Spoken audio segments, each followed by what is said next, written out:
At Meridian Air Force Base in Nevada's scorching desert, Senior Airman Alexis Reeves was nothing more than background noise.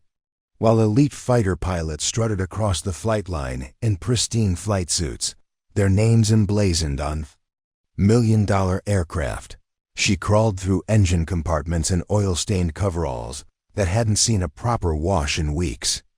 While squadron commanders briefed classified missions in air-conditioned conference rooms, she calibrated hydraulic systems in 120-degree hangar heat that could melt steel. While test pilots pushed the boundaries of human flight, she rebuilt the very machines that carried them into the sky, one bolt, one wire, one system at a time. Before we jump back in, tell us where you're tuning in from, and if this story touches you, make sure you're subscribed, because tomorrow I've saved something extra special for you. Everyone at Meridian knew her as Tank's Kid, the daughter of Chief Master Sergeant Raymond "Tank" Reeves, a 28-year veteran who'd spent his entire career maintaining ground support vehicles. What they didn't know was that Alexis Reeves possessed an intuitive understanding of the F-22 Raptor that surpassed every pilot who'd ever strapped into its cockpit. What they couldn't see was that she'd been secretly teaching herself to fly using the base's flight simulators during midnight maintenance shifts, logging hundreds of hours when everyone else had gone home.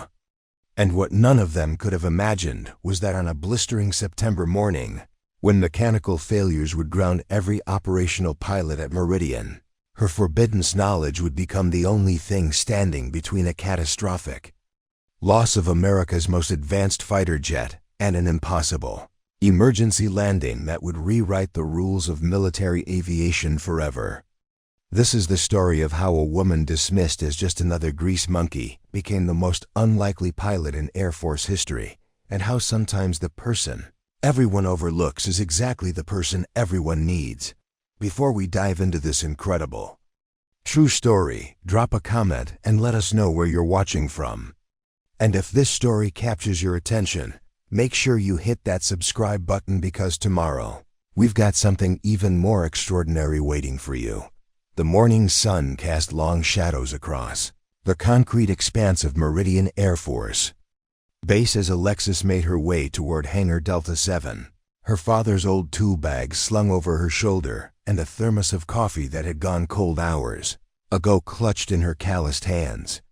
At 24, she moved with the quiet confidence of someone who belonged exactly where she was, even though the world around her seemed designed to prove otherwise every single day.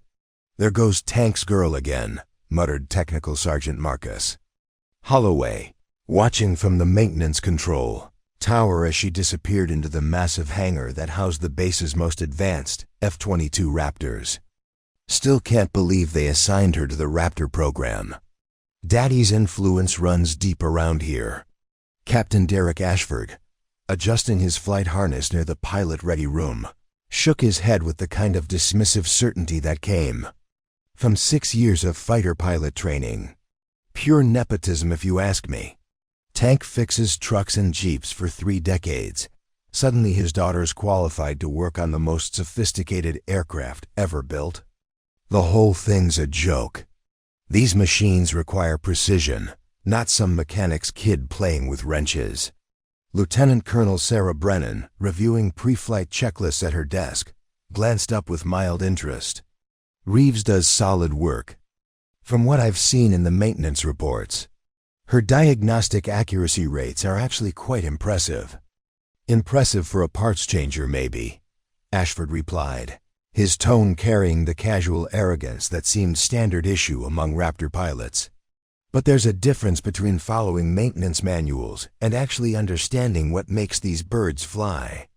I've got over 800 hours in F-22s.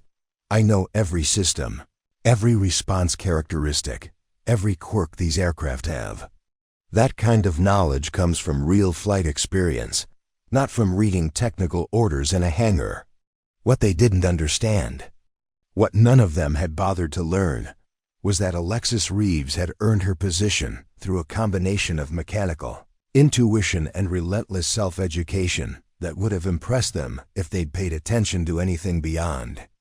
Her last name and her father's rank. Her journey to the Raptor program hadn't followed any conventional path. While other kids her age had been focused on social media and weekend parties, Alexis had spent her teenage years in the base hobby shop, building remote-controlled aircraft that incorporated aerodynamic principles she'd learned from smuggled copies of advanced flight dynamics textbooks. While her high school classmates stressed about college applications, she was earning her airframe and powerplant mechanic certification through a partnership program with the local technical college, graduating with honors and perfect scores on every Federal Aviation Administration exam. But the real education had happened in the quiet hours after official duty ended. For the past 18 months, Alexis had been conducting her own private graduate course in F-22 systems integration. While other maintenance personnel went home to dinner and television, she stayed behind, using her access codes to study classified technical manuals that most mechanics never bothered to open. She'd memorized every hydraulic schematic, every electrical pathway, every software protocol that governed the Raptor's incredibly complex systems. More importantly, she'd been using the base's flight simulators. It had started innocently enough. Routine maintenance on the simulator systems required someone to verify that all flight controls responded correctly after software updates. Alexis had volunteered for the additional duty, partly for the overtime pay, but mostly because it gave her legitimate access to technology that fascinated her. What began as simple system checks had evolved into something much more significant. 3 nights a week, sometimes 4. After the training squadrons had finished their scheduled simulator sessions, Alexis would return to the simulator building with her maintenance credentials and conduct extended system verification procedures. On paper, she was testing flight control responses and verifying instrument accuracy.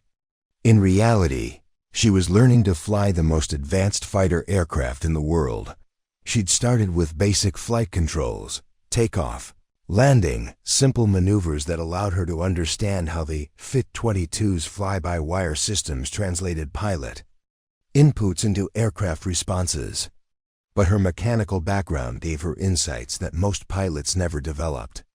While pilots learned to trust their aircraft's automated systems, Alexis understood exactly how those systems worked, what could go wrong with them, and how to compensate when they failed. Over hundreds of hours of secret flight time, she'd progressed.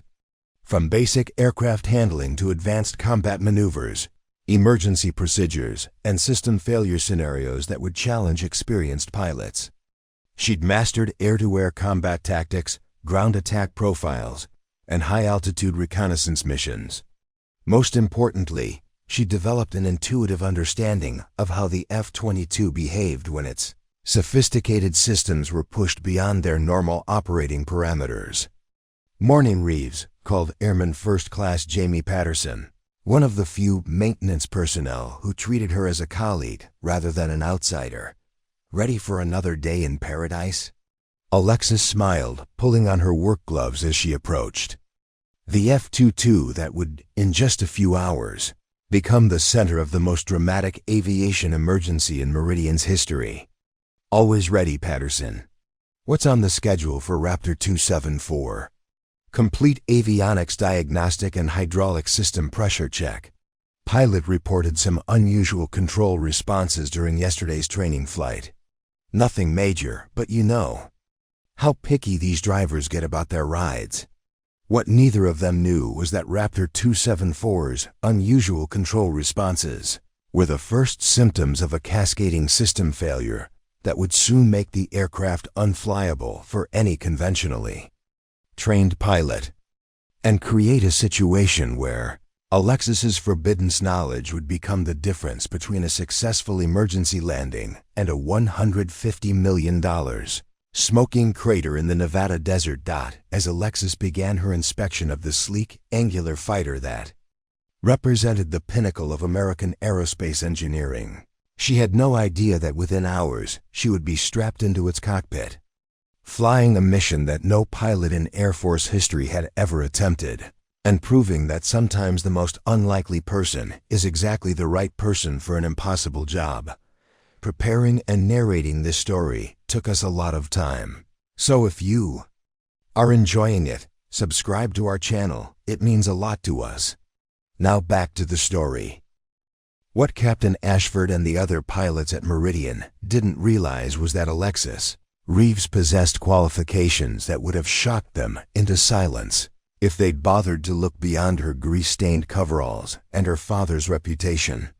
Her path to mechanical mastery had begun at age 7, not in some prestigious military academy or elite engineering program, but in the cluttered garage behind base housing where her father worked on personal projects during his off-duty hours.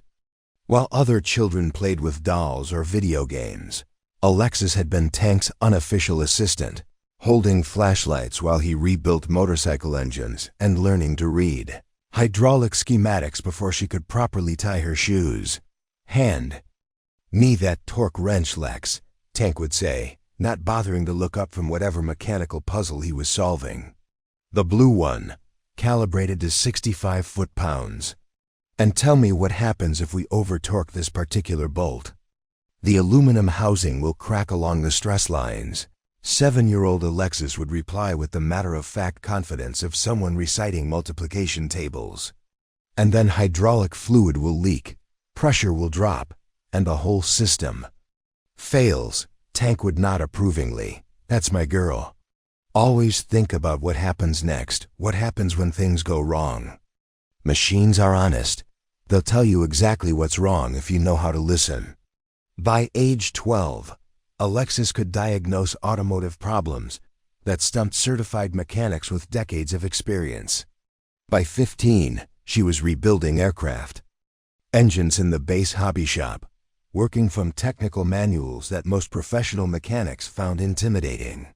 Her high school guidance counselor had pushed her toward traditional college prep courses, but Alexis had quietly enrolled in advanced mathematics, physics, and computer programming classes that would serve her far better than literature or social studies. The real turning point had come during her junior year, when a chance encounter changed everything she thought she knew about her future. Master Sergeant Diana Cruz, one of the few female aircraft maintenance specialists at Meridian, had been struggling with a particularly stubborn hydraulic problem on an F-16 Fighting Falcon. The aircraft had been grounded for 3 days while seasoned mechanics tried unsuccessfully to identify why the flight control system was losing pressure during high-G maneuvers.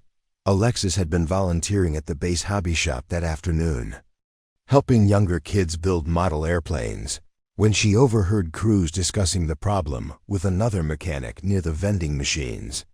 "The pressure loss only happens above 6 gigaseconds," Cruz was saying, frustration evident in her voice. "We've replaced every seal, every valve, every fitting in the primary hydraulic system. Everything tests perfect on the ground, but as soon as the pilot pulls more than 6 Gs, pressure drops like a rock." Alexis had listened quietly, her mind automatically visualizing the F-16's hydraulic schematic, a diagram she'd memorized months earlier while studying advanced aircraft systems in her spare time. After a few minutes, she'd approached the 2 sergeants with the kind of nervous determination that comes from knowing you're about to say something that might get you in trouble. "Excuse me, Sergeant Cruz," she'd said quietly. "I couldn't help overhearing about the F-16 hydraulic problem.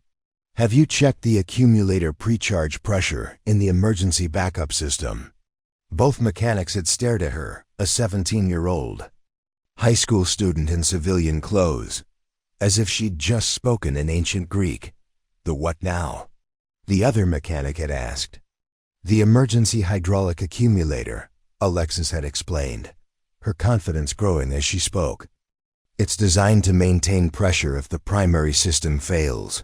But if the nitrogen precharge pressure is too low, it can create a pressure differential that actually draws fluid away from the primary system during high-G maneuvers." "It wouldn't show up in ground testing because the G-forces aren't there to trigger the differential. Cruz had studied her for a long moment before pulling out her technical manual and flipping to the hydraulic system schematic. After several minutes of checking diagrams and specifications, she'd looked up with an expression of amazement. "Son of a, you're absolutely right. We never thought to check the accumulator precharge because the problem seemed to be in the primary system." She'd paused, studying Alexis with new interest. "How does a high school kid know about F-16 hydraulic systems?" "I read the technical manuals," Alexis had replied simply. "Mechanical systems are like puzzles. Once you understand how all the pieces fit together, you can usually figure out what's wrong when something doesn't work right." The next day, Cruz had checked the accumulator precharge pressure and found it was indeed 30 psi below specification. Exactly enough to create the pressure differential that Alexis had theorized. After a simple nitrogen recharge procedure that took less than an hour, the F-16 flew perfectly, pulling 9 gigaseconds without any hydraulic pressure loss. Word of the 17-year-old who'd solved a problem that had stumped experienced mechanics spread quickly through Meridian's maintenance community. Some dismissed it as a lucky guess, but Master Sergeant Cruz began mentoring Alexis, providing access to advanced technical manuals and encouraging her to pursue formal aircraft maintenance training. "You've got something special, kid," Cruz had told her during one of their informal study sessions. "I've been working on aircraft for 15 years, and I've never seen anyone with your intuitive understanding of complex systems. You don't just memorize procedures, you actually understand why things work the way they do." The mentorship had accelerated Alexis's education exponentially. While finishing high school, she'd completed correspondence courses in advanced aircraft systems, hydraulic theory, and avionics integration. She'd earned her private pilot's license at 18, paying for flight lessons with money earned from part-time work at a local aircraft repair shop. More importantly, Cruz had helped her understand that mechanical expertise was just the foundation. True mastery required understanding how machines behaved under stress, how systems interacted with each other, and how to think several steps ahead when things went wrong. When Alexis enlisted in the Air Force immediately after high school graduation, her recruiter had been amazed by her test scores and technical background. Her results on the Air Force Occupational Aptitude Test were the highest the recruiting station had seen in 5 years, with perfect scores in mechanical comprehension, electronics, and aviation systems knowledge. But even with her exceptional qualifications, the path to working on F-22 Raptors hadn't been automatic. The Air Force's most advanced aircraft required security clearances, specialized training, and performance evaluations that eliminated most candidates before they ever touched a Raptor systems. Alexis had volunteered for every advanced training opportunity available, completed every additional certification offered, and consistently scored at the top of every technical evaluation. When the opportunity to join Meridian's F-22 maintenance team finally opened, her supervisors had recommended her without hesitation, though they'd noted that her assignment might create some interpersonal challenges due to her father's position and the traditional resistance to young female mechanics in elite fighter squadrons. Those challenges had been real and constant. Despite her proven technical abilities, many pilots continued to see her as Tank's kid playing with expensive toys, rather than a qualified specialist who understood their aircraft better than they did. The assumption that her position was the result of nepotism rather than merit followed her like a shadow, creating a burden of proof that male mechanics never faced. But there was one aspect of her background that even Master Sergeant Cruz didn't know about: the hundreds of hours Alexis had spent in the base flight simulators, teaching herself to fly the very aircraft she maintained. What had started as curiosity about how her mechanical knowledge translated to actual flight operations had evolved into something much more significant. Alexis didn't just understand how F-22 systems worked on paper. She understood how they felt in flight, how they responded under different conditions, and most importantly, how to fly the aircraft when those systems failed. As she began her inspection of Raptor 274 on that September morning, running her hands along control surfaces and checking hydraulic connections with the practiced efficiency of someone who'd performed these procedures hundreds of times, Alexis had no idea that her unique combination of mechanical expertise and secret flight experience was about to be tested in ways that no training manual could have prepared her for. The aircraft she was inspecting looked perfect from the outside. 62 feet of angular stealth technology that represented the pinnacle of American aerospace engineering. But hidden within its sophisticated systems was a developing failure that would soon require someone who understood both how to fix F-22s and how to fly them when everything went wrong. Someone exactly like Alexis Reeves. The skepticism that followed Alexis through the corridors of Meridian Air Force Base was as persistent as the desert heat and twice as suffocating. Despite her proven technical abilities and exceptional performance records, the whispers and dismissive comments seemed to multiply rather than diminish as time passed. "I don't care what her test scores say," Captain Ashford was telling Lieutenant Mike Torres in the pilot briefing room, his voice carrying the kind of casual authority that comes from years of unquestioned respect. "There's a difference between book learning and real-world experience. When you're pulling 9 gigaseconds in combat and your hydraulics start acting up, you need someone working on your bird who understands what it's like to have your life depending on those systems." Torres nodded agreement, adjusting his flight suit. "Plus, let's be honest about the optics here. Tank Reeves has been at this base for almost 30 years. He's got connections throughout the maintenance chain of command. You really think his daughter got assigned to the Raptor program purely on merit?" The conversation was unfortunately typical of dozens that occurred daily throughout Meridian's facilities. In the mess hall, Senior Airman Jake Morrison would loudly wonder how someone barely out of basic training could be trusted with aircraft worth more than most people's houses. In the maintenance hangar, Staff Sergeant Rick Coleman would question whether diversity initiatives were compromising safety standards. In the squadron briefing rooms, pilots would exchange knowing looks whenever Alexis's name appeared on maintenance reports. The institutional resistance went far beyond casual locker room talk. Master Sergeant Frank Kellerman, who supervised the day shift maintenance operations, had made his position clear during Alexis's first week on the Raptor program. "Listen, Reeves," he'd said, cornering her near the parts supply room where other mechanics couldn't overhear. "I've got nothing personal against you, but I've been maintaining fighter aircraft since before you were born. These machines don't care about your feelings or your potential, or whatever politically correct nonsense they're pushing these days. They care about precision, experience, and respect for procedures that were written in blood." Kellerman had paused, studying her with the expression of someone explaining basic facts to a slow child. "Your father's a good man, and I'm sure you mean well, but F-22s aren't training aids. One mistake, one shortcut, one moment of overconfidence, and a pilot dies. I won't have that on my conscience because someone thought it would be nice to give the chief's daughter a chance to play with the big toys." The message had been unmistakable. Every move she made would be scrutinized, every decision questioned, and every minor error magnified into evidence that she didn't belong. Where male mechanics might receive constructive feedback or gentle corrections, Alexis faced interrogations about her methods, her reasoning, and her authority to make independent judgments. The double standard was most evident during technical discussions. When Airman First Class Bobby Chun suggested a modification to routine maintenance procedures, supervisors would nod thoughtfully and ask for detailed explanations.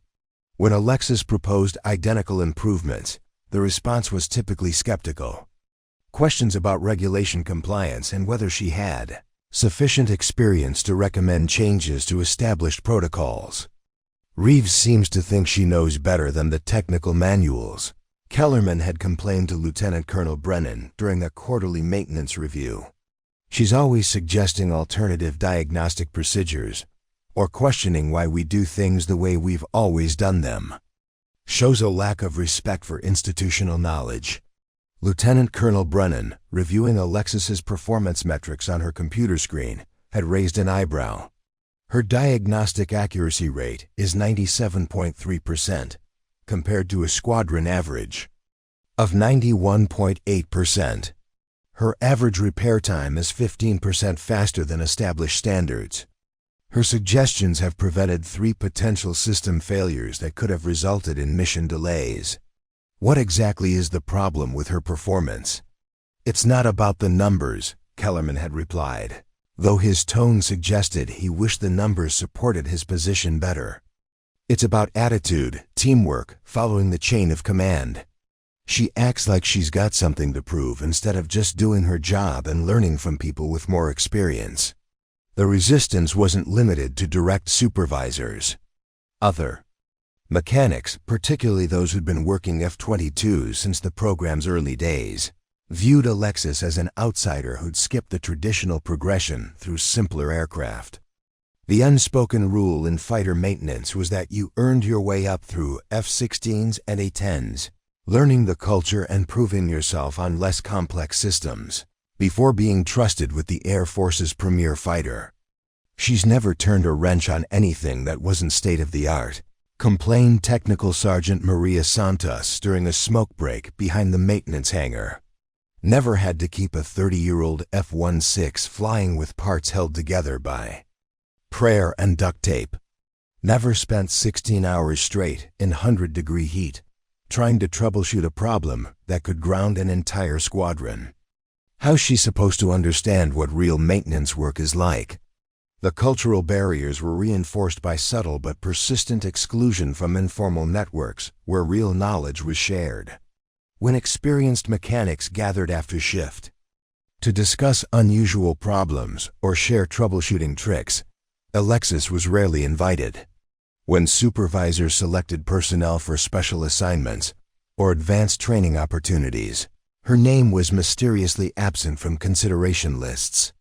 When pilots sought maintenance advice about aircraft quirks or performance issues, they instinctively turned to older, male mechanics rather than consulting the person whose diagnostic accuracy was consistently the highest in the squadron.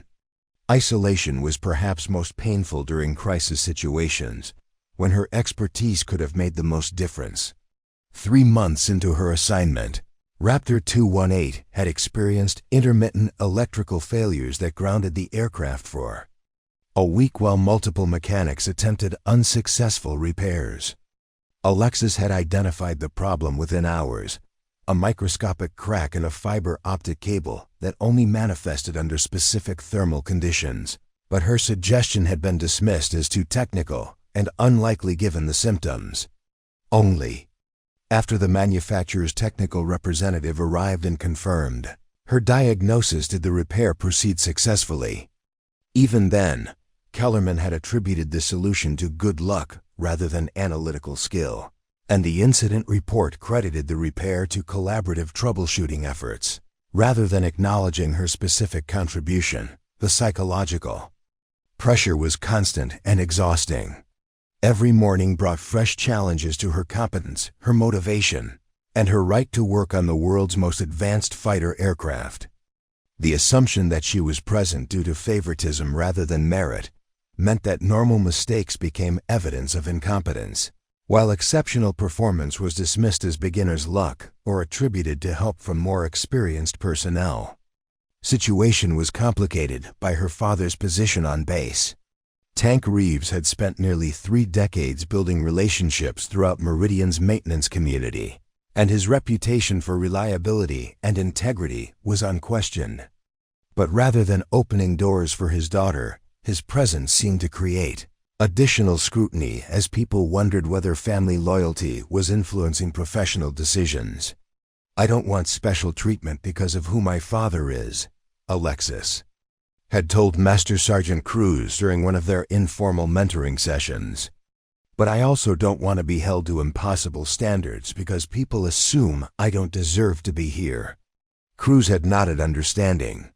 Welcome to being a woman in a man's field, compounded by being young in an experience-driven culture. Compounded by having a famous father in a military environment that values earned respect above inherited connections. You're fighting 3 different battles simultaneously, and most people don't even realize they're doing it to you. The advice that followed had been both practical and sobering. Document everything. Exceed every standard by significant margins. Never give anyone ammunition to use against you, and accept that recognition would come slowly and grudgingly if it came at all. As September morning temperatures climbed toward their daily peak and Alexis continued her inspection of Raptor 274, she carried with her the accumulated weight of months of skepticism, resistance, and systematic underestimation. What she didn't know was that within hours, a cascade of system failures would create a situation where institutional prejudice and traditional thinking would prove not just wrong, but potentially catastrophic. The very people who questioned her competence were about to discover that sometimes the person everyone underestimates is exactly the person everyone needs, and that crisis has a way of revealing who actually knows what they're doing when everything else falls apart. The morning that would change everything at Meridian Air Force Base began like any other, with the desert sun climbing over the mountains and the familiar sounds of aircraft engines warming up across the flight line. But at exactly 0847 hours, as Alexis was completing her routine inspection of Raptor 274's avionics bay, the aircraft's diagnostic systems began displaying readings that would have sent most mechanics scrambling for their technical manuals. "Hey, Reeves," called Staff Sergeant Danny Walsh from across the hangar, his voice carrying a note of confusion that made several nearby mechanics look up from their work. "You need to take a look at this. Raptor 261 is throwing some seriously weird error codes, and nobody can figure out what they mean." Alexis closed the access panel she'd been working on and walked over to where Walsh was standing beside another F-22, his diagnostic tablet displaying a cascade of warning messages that seemed to multiply even as they watched. 3 other mechanics had gathered around the aircraft, each offering theories about what might be causing the unusual readings. "Looks like a software glitch to me," suggested Airman Rodriguez, consulting his pocket technical manual. "Maybe we need to reset the central computer and reload the diagnostic programs." "Could be a sensor malfunction," added Technical Sergeant Kim Parker, studying the error messages with the expression of someone trying to decode a foreign language. "Half these codes aren't even in the standard troubleshooting guide." Alexis approached the group and glanced at Walsh's diagnostic tablet, her eyes quickly scanning the error messages that had the other mechanics puzzled. What she saw made her stomach tighten with recognition, not because she'd encountered these specific codes before, but because she understood what they indicated about the aircraft's internal systems. "Can I see the tablet for a moment?" She asked Walsh, who handed it over with the grateful expression of someone happy to let someone else tackle an incomprehensible problem. Alexis scrolled through the error logs, her mind automatically analyzing the patterns and sequences that the diagnostic system was reporting. To the other mechanics, the codes appeared random and meaningless. To Alexis, they told a clear story about a cascade of interconnected failures that was just beginning to manifest. "This isn't a software problem," she said quietly, her fingers moving across the tablet screen as she pulled up additional diagnostic displays. "And it's not a single sensor malfunction. What you're seeing here is a systematic degradation of the aircraft's integrated flight control network." Staff Sergeant Walsh frowned. "The what now?"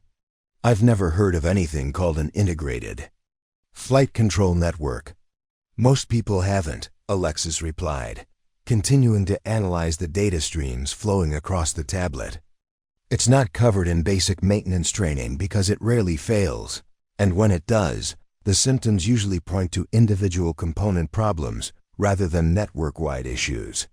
She gestured toward the error codes that had initially confused everyone. These messages aren't reporting separate problems. They're all symptoms of the same underlying issue, the fiber optic communication network that connects the aircraft's flight control computers is experiencing intermittent data corruption. Technical Sergeant Parker looked skeptical. Data corruption? How can you tell that from these error codes? Half of them are just numbers and letters that don't match anything in our reference materials.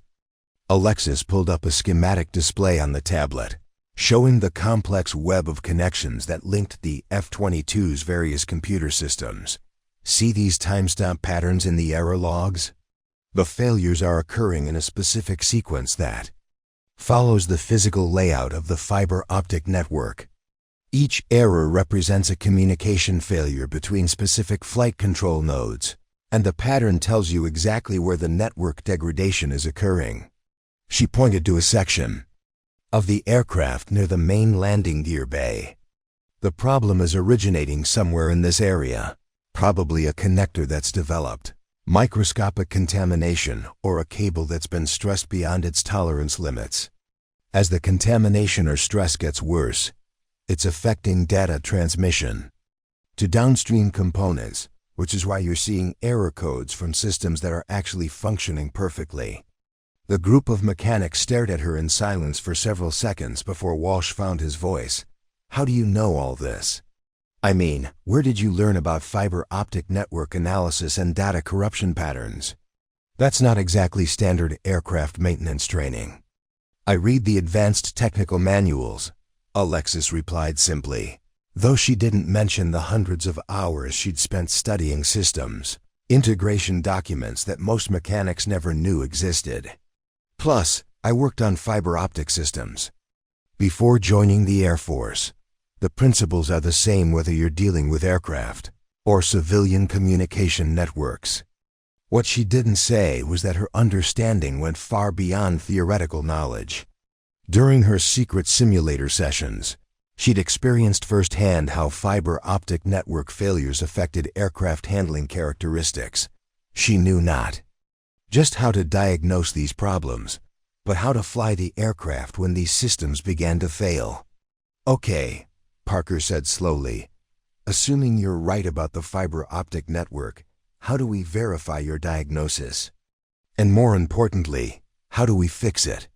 Alexis was already moving toward the aircraft's maintenance access panels, her hands finding the correct latches and connections with the fluid precision of someone who'd performed these procedures countless times. First, we need to isolate the affected network segment and run a fiber optic integrity test. That'll tell us exactly where the degradation is occurring and how severe it's become. She opened a panel that most mechanics rarely accessed, revealing a complex array of fiber optic connections that looked more like the inside of a supercomputer than traditional aircraft wiring. Using a specialized testing device that she retrieved from her personal toolkit, she began methodically checking each connection point while the other mechanics watched with growing amazement. There, she said after several minutes of careful testing, pointing to a connector that looked identical to dozens of others in the panel. This connection is showing 23% signal degradation due to contamination on the optical interface. It's not severe enough to cause complete system failure, but it's enough to create the intermittent data corruption that's generating all these error codes. Staff Sergeant Walsh shook his head in disbelief. How can you tell there's contamination on something that looks perfectly clean to the naked eye? Fiber optic contamination is measured in particles smaller than a human hair, Alexis explained, carefully cleaning the connector with a specialized tool designed for optical interfaces. Even microscopic dust or oil residue can scatter them. Laser light enough to corrupt data transmission. That's why these connections require special cleaning procedures that most people never learn about. As she worked, word began to spread through the hangar that Tank's daughter was doing something impressive with the problematic F-22.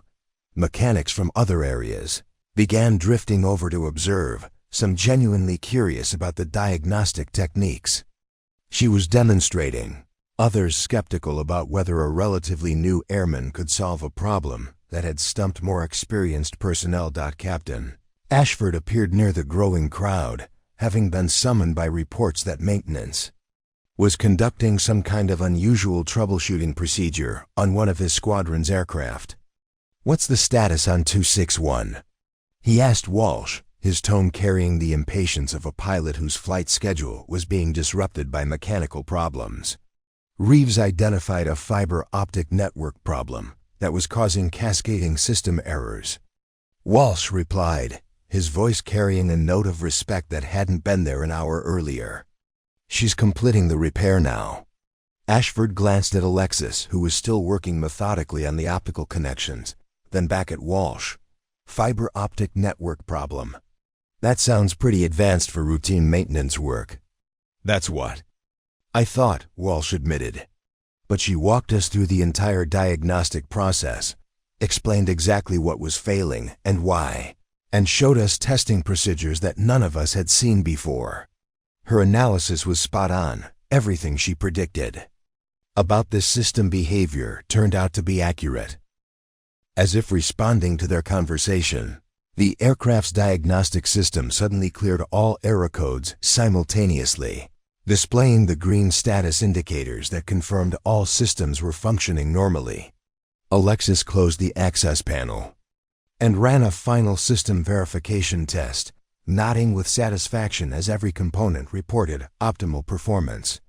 "Aircraft is ready for flight operations," she announced, gathering her tools and testing equipment with the efficient movements of someone who just completed a routine task rather than solved a problem that had confounded multiple experienced mechanics. Captain Ashford studied the diagnostic display on Walsh's tablet, his expression shifting from skepticism to grudging acknowledgement.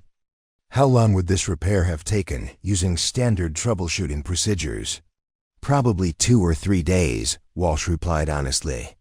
"We would have started replacing individual components based on the error codes, working our way through the system until we eventually found the real problem. Reeves identified and fixed the root cause in under 2 hours. The impact of what had just occurred rippled through the gathered crowd of maintenance personnel. Here was concrete, undeniable evidence that Alexis possessed diagnostic capabilities that exceeded not just her apparent experience level, but the capabilities of mechanics who'd been working on fighters for years. Master Sergeant Kellerman appeared at the edge of the crowd, having been drawn by reports of unusual activity in his maintenance area. After receiving a briefing from Walsh about what had transpired, he approached Alexis with an expression that mixed surprise with professional interest. "Reeves," he said, his tone more respectful than it had been in any of their previous interactions. "Where exactly did you learn about fiber optic network diagnostics?" "That's pretty specialized knowledge for someone at your experience level." Alexis met his gaze directly. "Same place I learned everything else, Sergeant. By paying attention to how things actually work instead of just following checklists."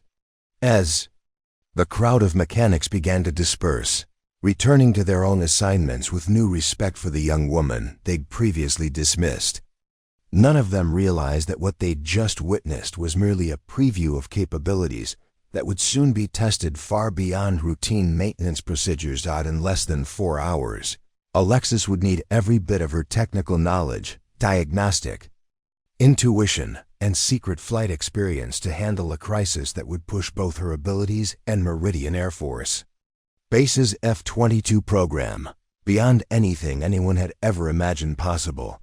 The base-wide alert klaxon that shattered the relative quiet of Meridian Air Force Base at 11:47 hours wasn't the routine warning sound that typically preceded scheduled training exercises. This was the harsh, insistent wail that meant something had gone seriously wrong, and every person on base, from the newest airman to the most senior officers, knew exactly what it meant. Alexis looked up from the maintenance log she'd been updating, her pen frozen in mid-sentence as the klaxon continued its urgent call across the desert facility. Around her, the normal bustle of hangar activity came to an abrupt halt as mechanics, technicians, and support personnel all paused to listen to the announcement they knew was coming. All personnel, report to designated assembly areas immediately. Came the voice of Colonel Rebecca Sterling, Meridian's commanding officer, over the base communication system. Her tone carried the kind of controlled urgency that indicated this wasn't a drill or routine emergency exercise. This is a priority alpha alert. All flight operations are suspended effective immediately. All maintenance activities are to cease, pending further instructions. The words Priority Alpha sent a chill through everyone within earshot. Priority Alpha alerts were reserved for genuine emergencies that threatened either personnel safety or critical national security assets. In Alexis's 18 months at Meridian, she'd never heard a Priority Alpha alert during actual operations. Staff. Sergeant Walsh, who was securing tools and equipment near Raptor 261, caught her eye across the hangar. "Any idea what this is about?"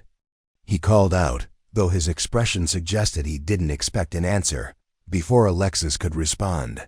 Master Sergeant Kellerman's voice cut through the growing murmur of concerned conversations. "You heard the colonel. Assembly areas now. Move with purpose, people.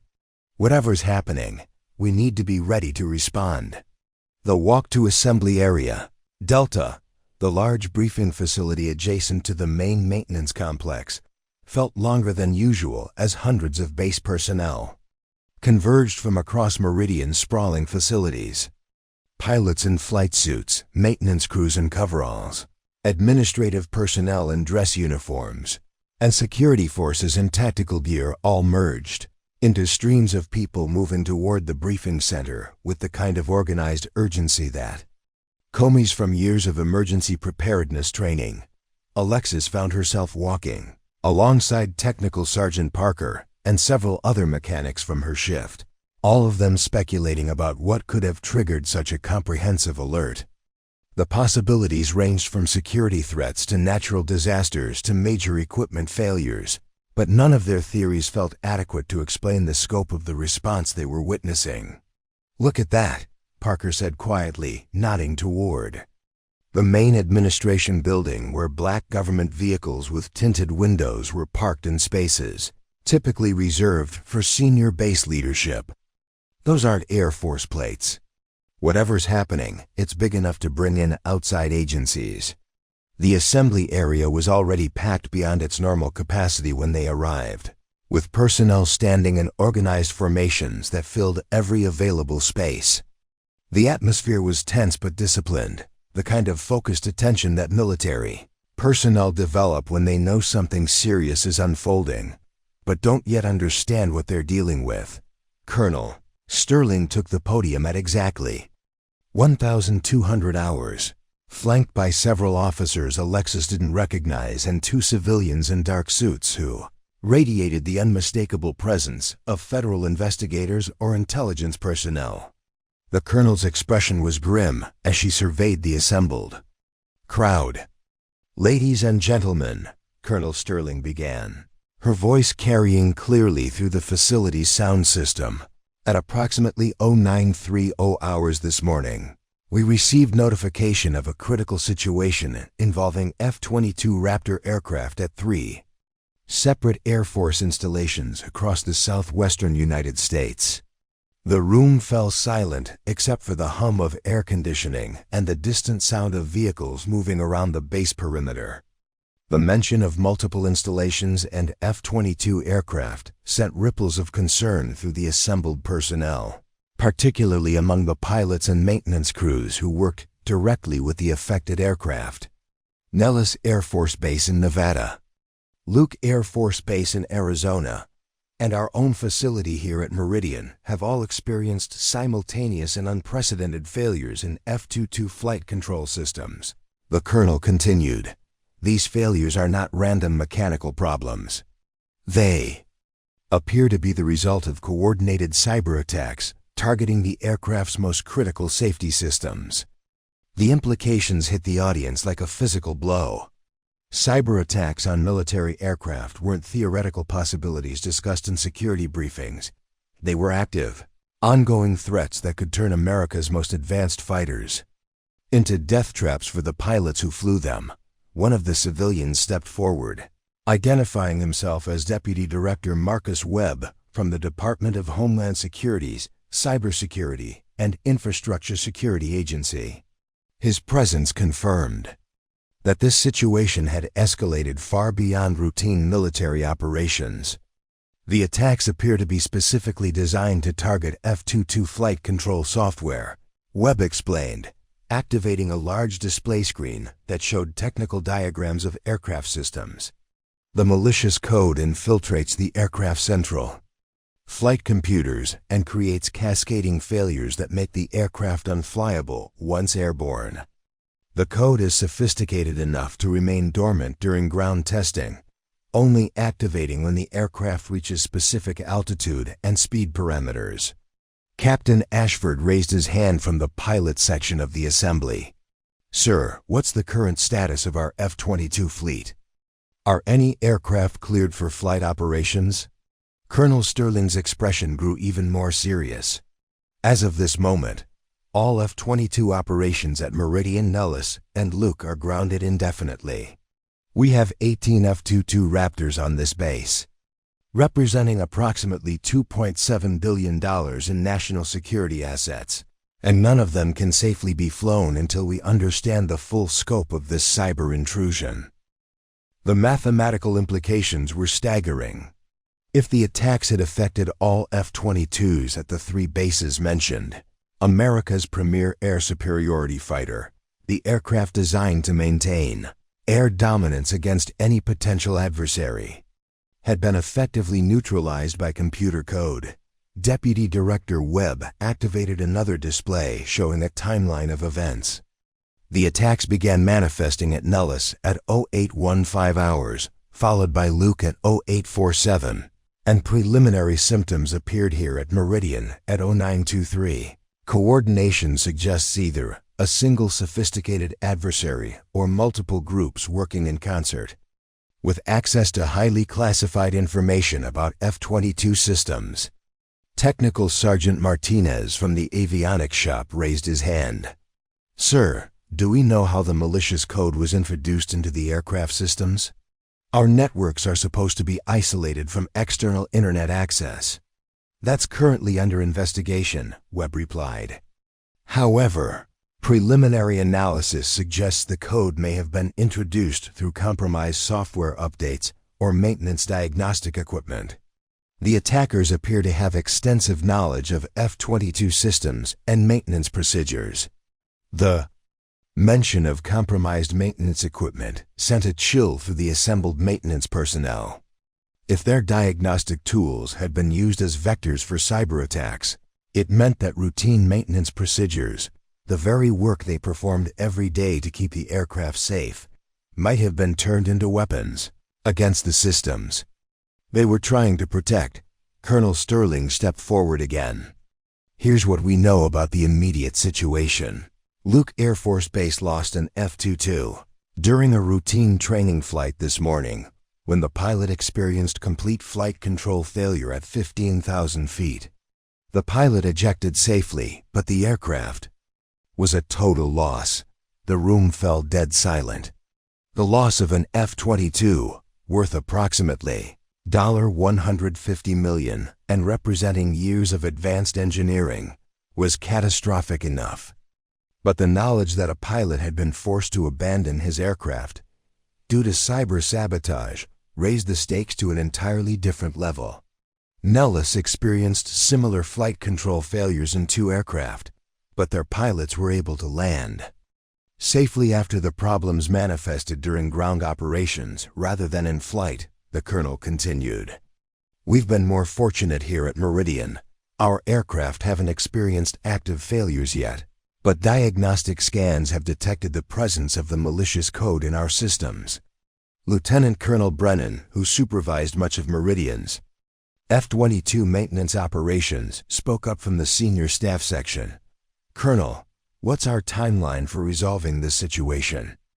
Do we have any estimate of when our aircraft might be cleared for flight operations? Deputy Director Webb consulted a secure tablet before responding. Based on the complexity of the malicious code and the extent of the system contamination, we're looking at a minimum of 6 weeks for comprehensive system cleaning and verification, possibly longer. This assumes we can develop effective countermeasures and that no additional aircraft are lost during the remediation process. 6 weeks, the number hung in the air like a physical presence. 6 weeks during which America's most advanced air superiority fighters would be grounded, leaving gaps in national air defense that adversaries might be quick to exploit. 6 weeks during which the billions of dollars invested in F-22 technology would be worthless against threats that conventional aircraft couldn't handle. But as the briefing continued, and more details emerged about the scope and sophistication of the cyber attacks, one person in the assembled crowd was beginning to understand that the situation might be even more desperate than the official assessment suggested.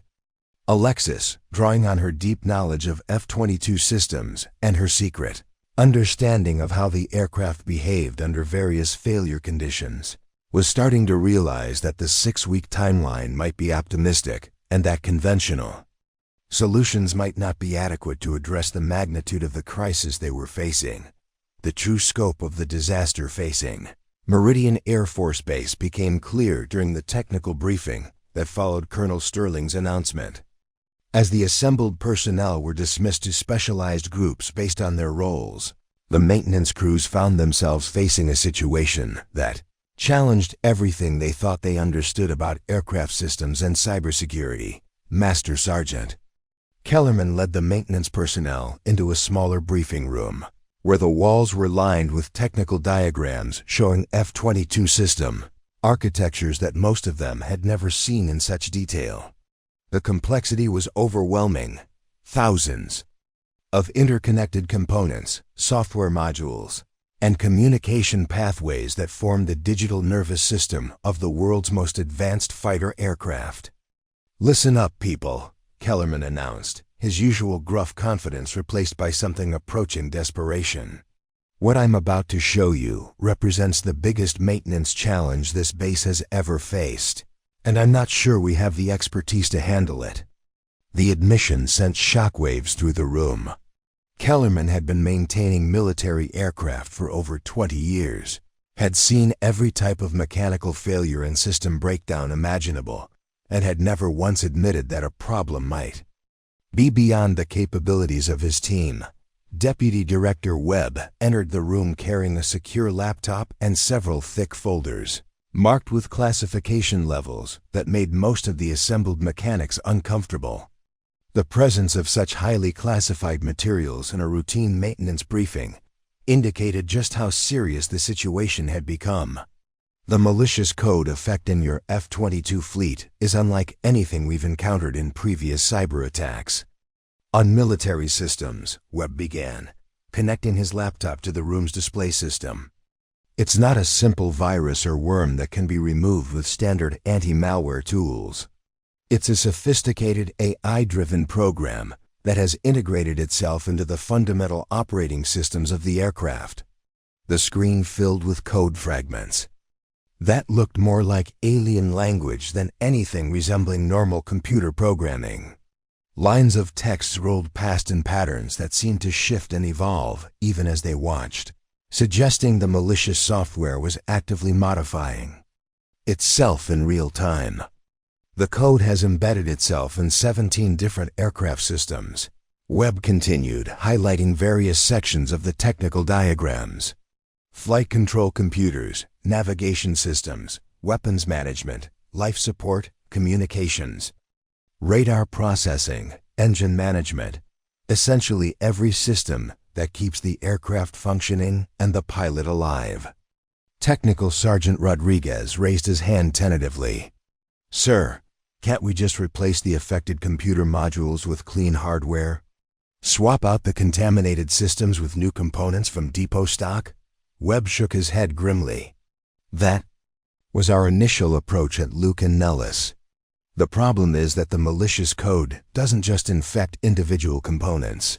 It spreads through the aircraft's internal networks faster than we can replace hardware.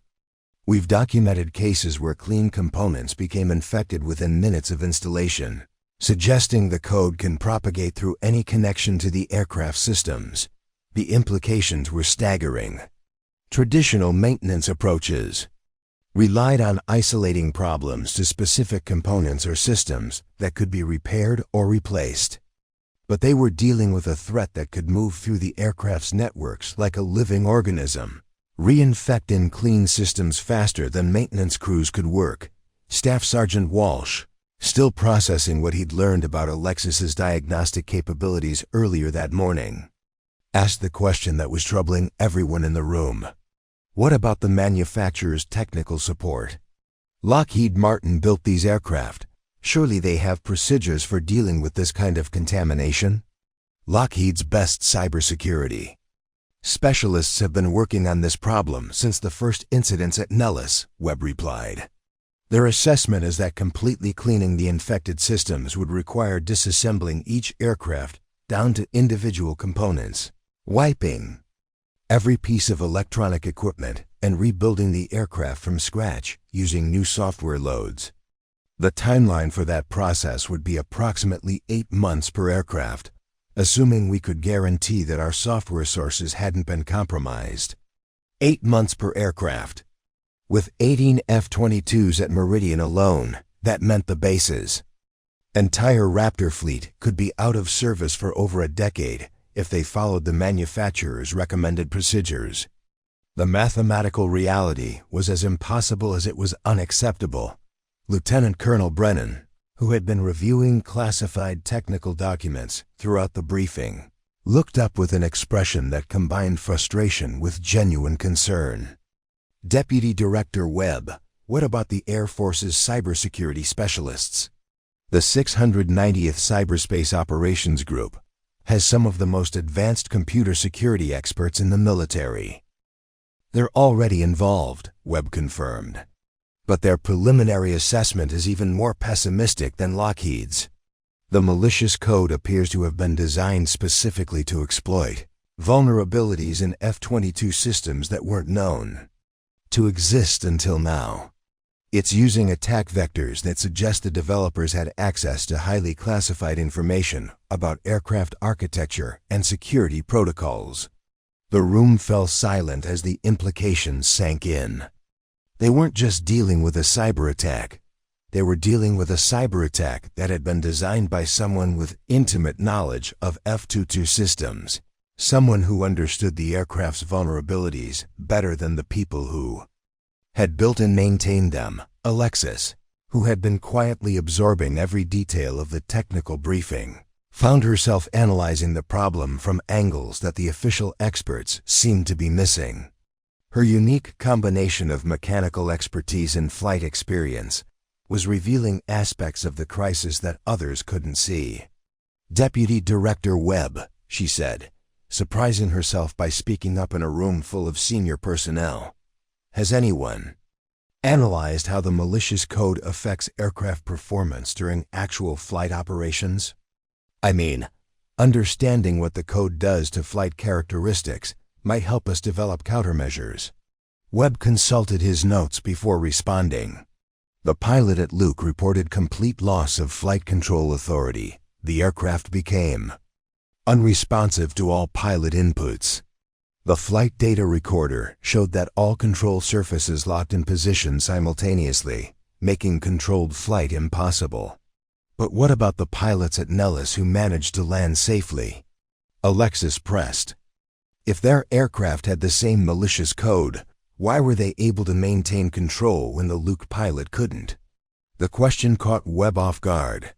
He flipped through several pages of technical reports before admitting the Nellis incidents occurred during ground operations before the aircraft became airborne. We haven't had any successful in-flight recoveries from active code manifestation. Alexis felt her stomach drop as she realized something that the cybersecurity experts had apparently missed. The malicious code wasn't just randomly causing system failures. It was specifically designed to activate under flight conditions that would make pilot recovery impossible. The attacks weren't just trying to ground the F-22 fleet. They were trying to kill pilots in the process. Master Sergeant Raymond, who had been growing increasingly agitated throughout the briefing, finally voiced what everyone was thinking. So let me understand this situation correctly. Our F-22 fleet is infected with malicious code that we can't remove using standard procedures. The manufacturer says it would take 8 months per aircraft to completely rebuild them. Our cybersecurity experts think the situation is even worse than that. And meanwhile, we've got $2.7 billion worth of aircraft sitting in our hangars that are too dangerous to fly, but too valuable to write off. That's an accurate summary, Webb confirmed. And the situation gets worse when you consider that Luke, Nellis, and Meridian aren't the only bases affected. We're receiving reports of similar infections at F-22 installations across the United States. The scope of this attack appears to be much larger than we initially realized. The revelation that the cyber attacks extended beyond the 3 southwestern bases sent a new wave of concern through the assembled maintenance personnel. If the entire F-22 fleet was compromised, America's air superiority capabilities had been effectively neutralized by computer code. Technical Sergeant Parker, who had worked on various fighter aircraft for over a decade, raised a question that cut to the heart of their dilemma. Sir, what happens if we need these aircraft for national defense while they're still infected? If there's a genuine military emergency, do we risk flying contaminated F-22s rather than having no air superiority capability at all? Webb's response was immediate and unequivocal. Under no circumstances are infected F-22s to be flown. The risk to pilot safety is absolute, and the potential for the malicious code to transmit classified information to hostile actors makes flight operations a national security threat. These aircraft are grounded until we can guarantee their safety and security. As the briefing concluded and maintenance personnel began filing out of the room, each carrying the weight of an impossible situation that had no clear solution, Alexis remained behind, studying the technical diagrams and code fragments that covered the walls. What she was seeing suggested possibilities that the official experts had overlooked, dangerous possibilities that would require capabilities and knowledge that no conventional maintenance approach could provide. The cyber attack had created a situation where normal procedures, traditional expertise, and established authority structures were all inadequate. Success would require someone willing to think beyond conventional limitations, someone who understood F-22 systems from perspectives that didn't exist in any manual or training program, someone exactly like the mechanic everyone had been underestimating. For the past 18 months, the breakthrough moment came at 14:32 hours, as Alexis sat alone in the nearly empty maintenance briefing room, staring at the classified technical diagrams that covered the walls like a complex puzzle waiting to be solved. While other maintenance personnel had returned to their regular duties, securing equipment and documenting the status of grounded aircraft, she remained behind, her mind working through possibilities that the official experts seemed to have overlooked. The malicious code fragments displayed on the main screen had been cycling through their self-modifying patterns for over an hour, but Alexis had begun to notice something that the cybersecurity specialists had apparently missed. The code wasn't just randomly evolving, it was following specific, algorithmic patterns that corresponded to flight envelope parameters she recognized from her secret simulator training. "Still here, Reeves?" Master Sergeant Raymond asked, as he returned to collect his briefing materials. His tone carried none of its usual edge. The impossible situation they faced had apparently humbled even his legendary confidence. "Sergeant, can I ask you something about the malicious code behavior?" Alexis said, not taking her eyes off the display screen. The cybersecurity briefing mentioned that clean components become infected within minutes of installation. Has anyone tried to map exactly when those infections occur relative to specific aircraft system activations? Kellerman paused, his hand resting on the stack of classified folders he'd been gathering. What do you mean by system activations? Well, Alexis continued, her voice gaining confidence as her theory began to crystallize, the code fragments. We're seeing show patterns that correspond to flight control algorithms. What if the malicious code isn't just sitting dormant in the aircraft systems? What if it's actively monitoring for specific operational signatures that trigger its propagation? And activation? The question hung in the air between them, loaded with implications that neither of them had fully processed yet. Kellerman set down his folders and approached the display screen, studying the scrolling code with new interest. You're suggesting the code is designed to spread based on how the aircraft systems are being used? He asked slowly.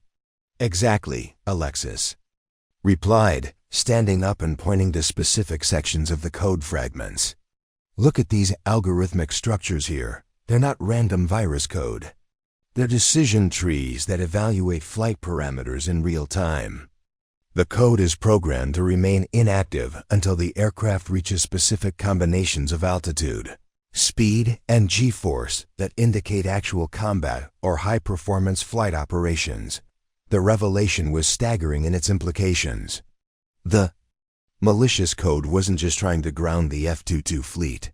It was specifically designed to activate during the exact flight conditions where pilot survival would be most difficult, where ejection might not be possible, and where the loss of American pilots would be most devastating to military morale and operational capability. If you're right about this, Kellerman said, his voice barely above a whisper, then the people who designed this attack understand F-22 flight operations better than most of our own pilots do. That's what worries me, Alexis admitted. But it also creates an opportunity that I don't think anyone has considered yet. Before Kellerman could ask what she meant, the briefing room door opened and Lieutenant Colonel Brennan entered, followed by Deputy Director Webb and two other federal cybersecurity specialists whose identification badges indicated clearance, levels that made most of the morning's classified materials look routine. Sergeant Kellerman, we need to conduct another technical assessment with your senior maintenance personnel, Brennan began, then noticed Alexis still present in the room. Airman Reeves, this briefing is classified above your current access level. Actually, Kellerman interrupted, surprising everyone including himself. Reeves has been analyzing the malicious code patterns, and I think she's identified something important that your cybersecurity specialists might have missed. Webb looked skeptical. With all due respect, Sergeant, we have some of the most advanced computer security experts in the federal government working on this problem.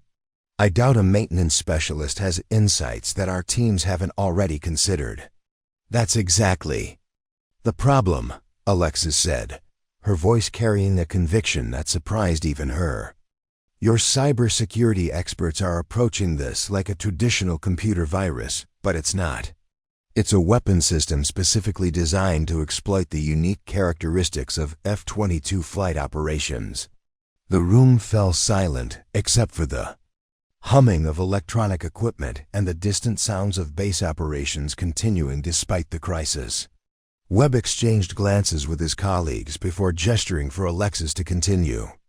The malicious code isn't just infecting computer systems randomly, she explained, moving to the display screen and highlighting specific sections of the scrolling code fragments.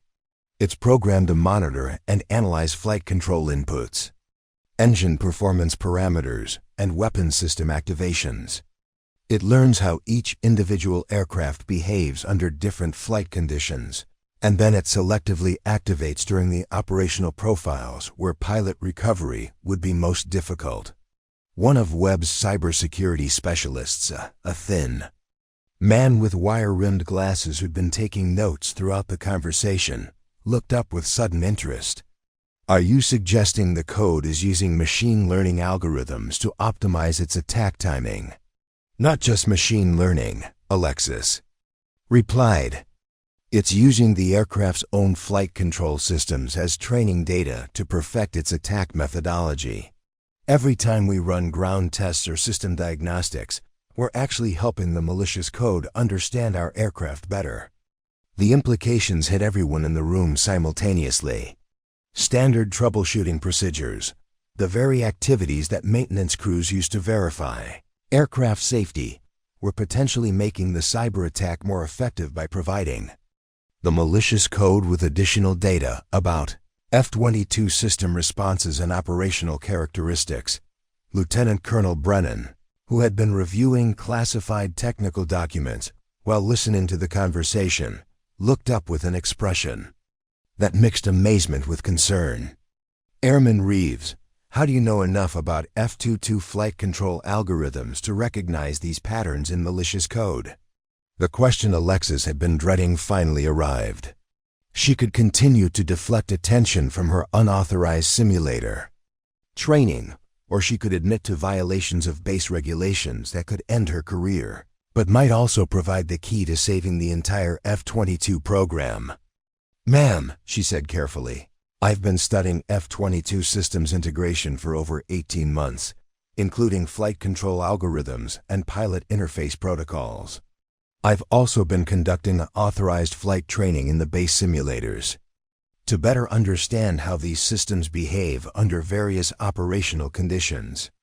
The admission fell like a bomb in the quiet briefing room. Unauthorized use of military training equipment was a serious violation that could result in court-martial proceedings, loss of security clearance, and immediate discharge from the Air Force. But it also explained how a maintenance specialist could possess insights into F-22 operations that escaped both cybersecurity experts and traditional aircraft maintenance approaches. Master Sergeant Kellerman's expression cycled through surprise, anger, and grudging respect before settling on professional pragmatism. "How many hours of unauthorized simulator time are we talking about, Reeves?" "Approximately 340 hours over the past 18 months, Alexis replied, bracing herself for the consequences of her admission. "I know it was against regulations, but I wanted to understand how the systems I was maintaining actually behaved in flight operations." Deputy Director Webb was making rapid notes on his secure tablet. 340 hours of F-22 simulator training would make you more qualified than some operational pilots. More importantly for our current situation, it means you understand both the mechanical systems and the flight operations that this malicious code is designed to attack. "Which brings me to my proposal," Alexis said, recognizing that this might be her only opportunity to present the solution she'd been developing. Instead of trying to remove the malicious code using traditional cybersecurity approaches, what if we could fool it into activating under controlled conditions, where we could safely study its behavior and develop specific countermeasures? The idea was audacious, dangerous, and potentially brilliant. Rather than fighting the malicious code directly, Alexis was proposing to manipulate it into revealing its capabilities and limitations under circumstances where they could learn from its responses without risking pilot lives or aircraft losses. "You're talking about deliberately triggering malicious code in operational F-22s," Lieutenant Colonel Brennan said slowly. "That's incredibly risky, potentially catastrophic if something goes wrong." "Yes, ma'am," Alexis acknowledged. "But it's also the only approach that treats this cyber attack as what it really is. A weapon system designed by people who understand F-22s well enough to exploit our specific vulnerabilities. Fighting it effectively requires someone who understands both the target systems and the attack methodology from a pilot's perspective." Webb closed his tablet and studied Alexis with the expression of someone reassessing everything he thought. He knew about the situation. "Airman Reeves, what exactly are you proposing we do?" "I'm proposing that we use one of the infected F-22s as a test platform," Alexis replied, her voice steady despite the magnitude of what she was suggesting. "We deliberately activate the malicious code under controlled conditions, in flight. where it's designed to operate, and use that opportunity to map its behavior, understand its decision-making algorithms, and develop targeted countermeasures based on real operational data. And who exactly would be piloting this test flight? Brennan asked, though her expression suggested she already suspected the answer. Alexis met her gaze directly. Someone who understands both F-22 systems and malicious code behavior well enough to survive what we're about to learn. Someone who's been preparing for exactly this kind of situation without realizing it. The silence that followed was broken only by the continued humming of electronic equipment and the weight of a proposal that could either save the entire F-22 program or result in the loss of both a pilot and a $150 million aircraft in the process. Of trying, the secure conference call that connected Meridian Air Force Base to the Pentagon, NORAD, and 3 other classified facilities began at exactly 15:15 hours, just 23 minutes after Alexis had made her unprecedented proposal to deliberately trigger malicious code in an operational F-22. The speed with which high-level decision-makers had been assembled indicated just how desperate the situation had become. Colonel Sterling sat at the head of the conference table in her office, surrounded by secure communication equipment that buzzed with encrypted conversations, involving people whose names Alexis had only heard in news briefings. Through the office windows, she could see the 18 F-22 Raptors sitting motionless on the flight line. Billions of dollars worth of advanced technology rendered useless by computer code that nobody fully understood. General Morrison joined. Chiefs of Staff, came a voice through the secure speakers, carrying the authority of someone accustomed to making decisions that affected national security. I want to understand exactly what we're discussing here. Are we seriously considering deliberately activating malicious code in one of our most advanced fighter aircraft? Lieutenant Colonel Brennan, who had been designated as Meridian's briefing officer for the call, consulted her notes before responding. Sir, Airman Reeves's analysis suggests that traditional cybersecurity approaches are failing because we're treating this as a computer virus when it's actually a weapon system designed specifically to exploit F-22 operational characteristics. Her proposal offers the only viable path toward understanding the attack methodology well enough to develop effective countermeasures. And this airman has the qualifications to make such an assessment? Asked another voice, identified as Admiral Shun from Naval Intelligence. We're talking about risking a $150 million aircraft and potentially a pilot's life based on the theories of someone who, according to these briefing materials, has been conducting unauthorized training activities. Deputy Director Webb, who had been rapidly consulting with his cybersecurity specialists via secure tablet messages, spoke up from his position near the conference table. Admiral, Airman Reeves's unauthorized simulator training actually makes her uniquely qualified for this mission. She has more flight hours in F-22 simulators than some operational pilots, combined with deep knowledge of the aircraft's mechanical systems and demonstrated ability to analyze complex system interactions that our cybersecurity experts missed. Colonel Sterling activated her microphone.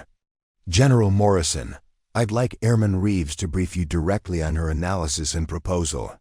She's here in my office and can provide technical details that might not have been clear in the written reports. There was a pause during which multiple voices could be heard discussing the unusual situation of having an enlisted maintenance specialist brief senior military leadership on a matter of national security. Finally, General Morrison's voice returned to the speakers. Very well.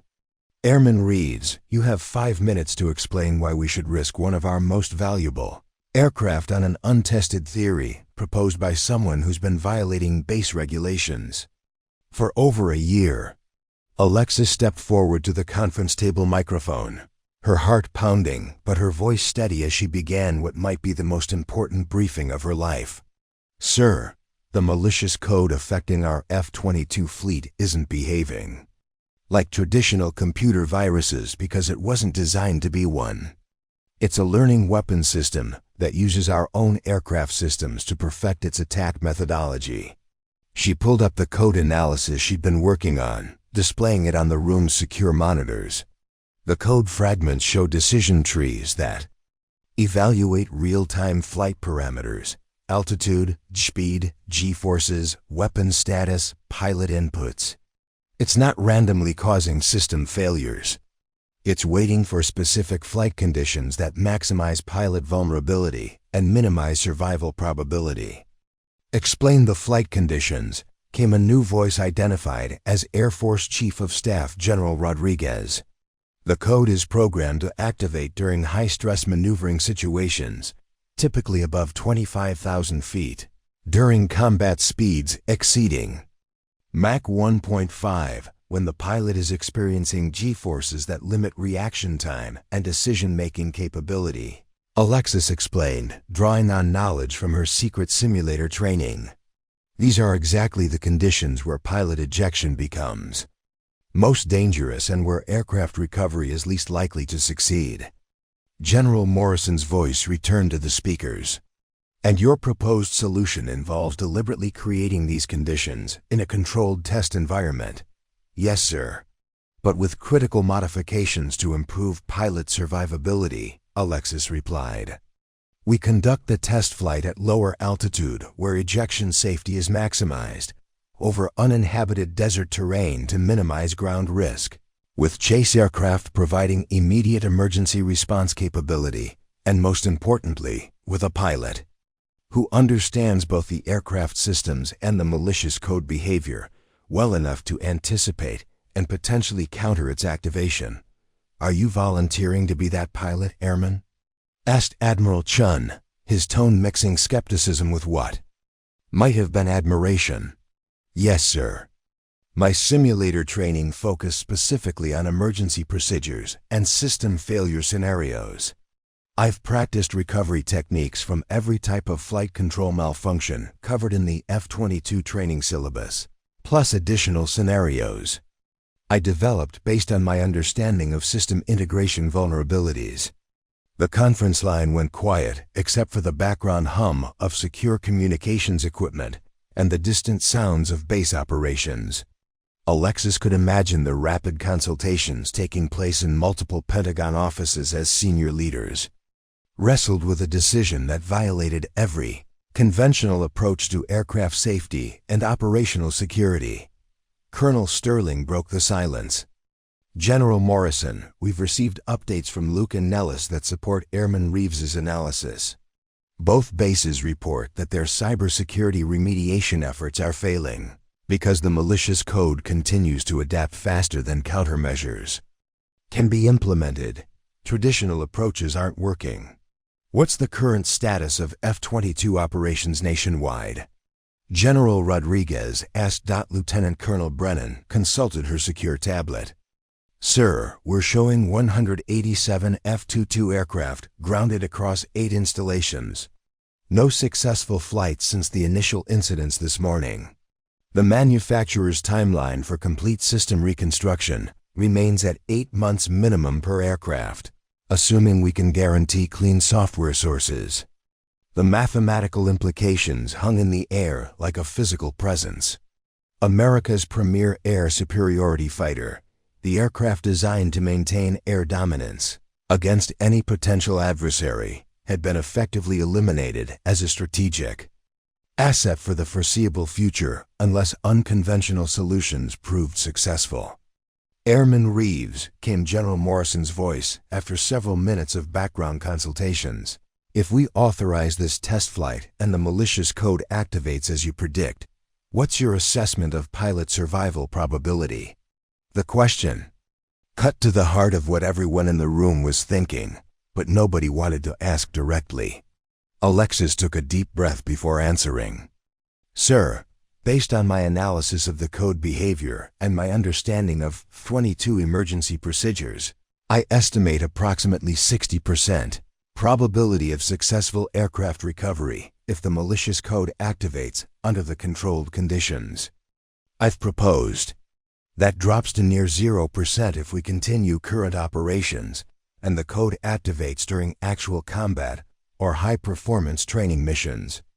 And if the test flight is successful? Admiral Chun asked. What's the potential benefit to the overall F-22 program? We would have real-time data on exactly how the malicious code interacts with aircraft systems during flight operations. Alexis replied. That data could be used to develop targeted countermeasures, protective software patches, or operational procedures that allow F-22s to fly safely even with code contamination. Instead of 8 months of reconstruction per aircraft, we might be able to restore operational capability in weeks. Deputy Director Webb had been monitoring classified communications throughout the briefing.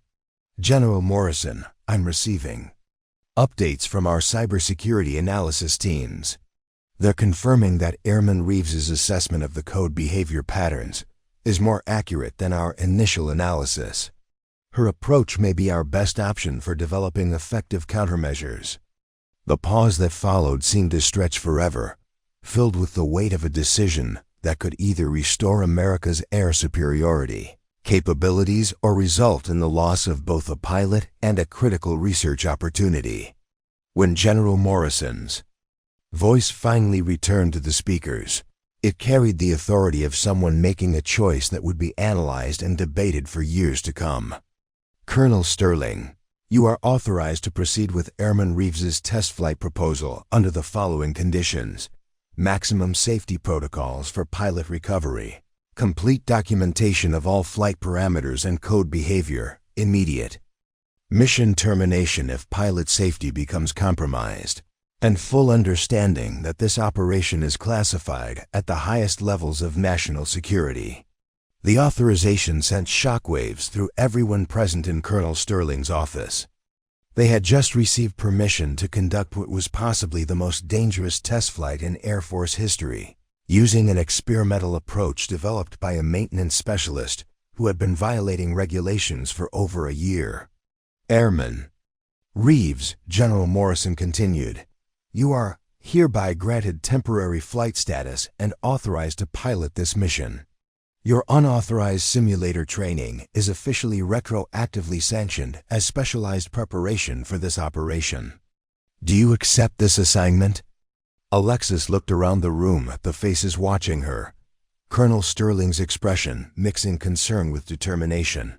Lieutenant Colonel Brennan's professional assessment of unprecedented risks. Deputy Director Webb's fascination with unconventional solutions to impossible problems.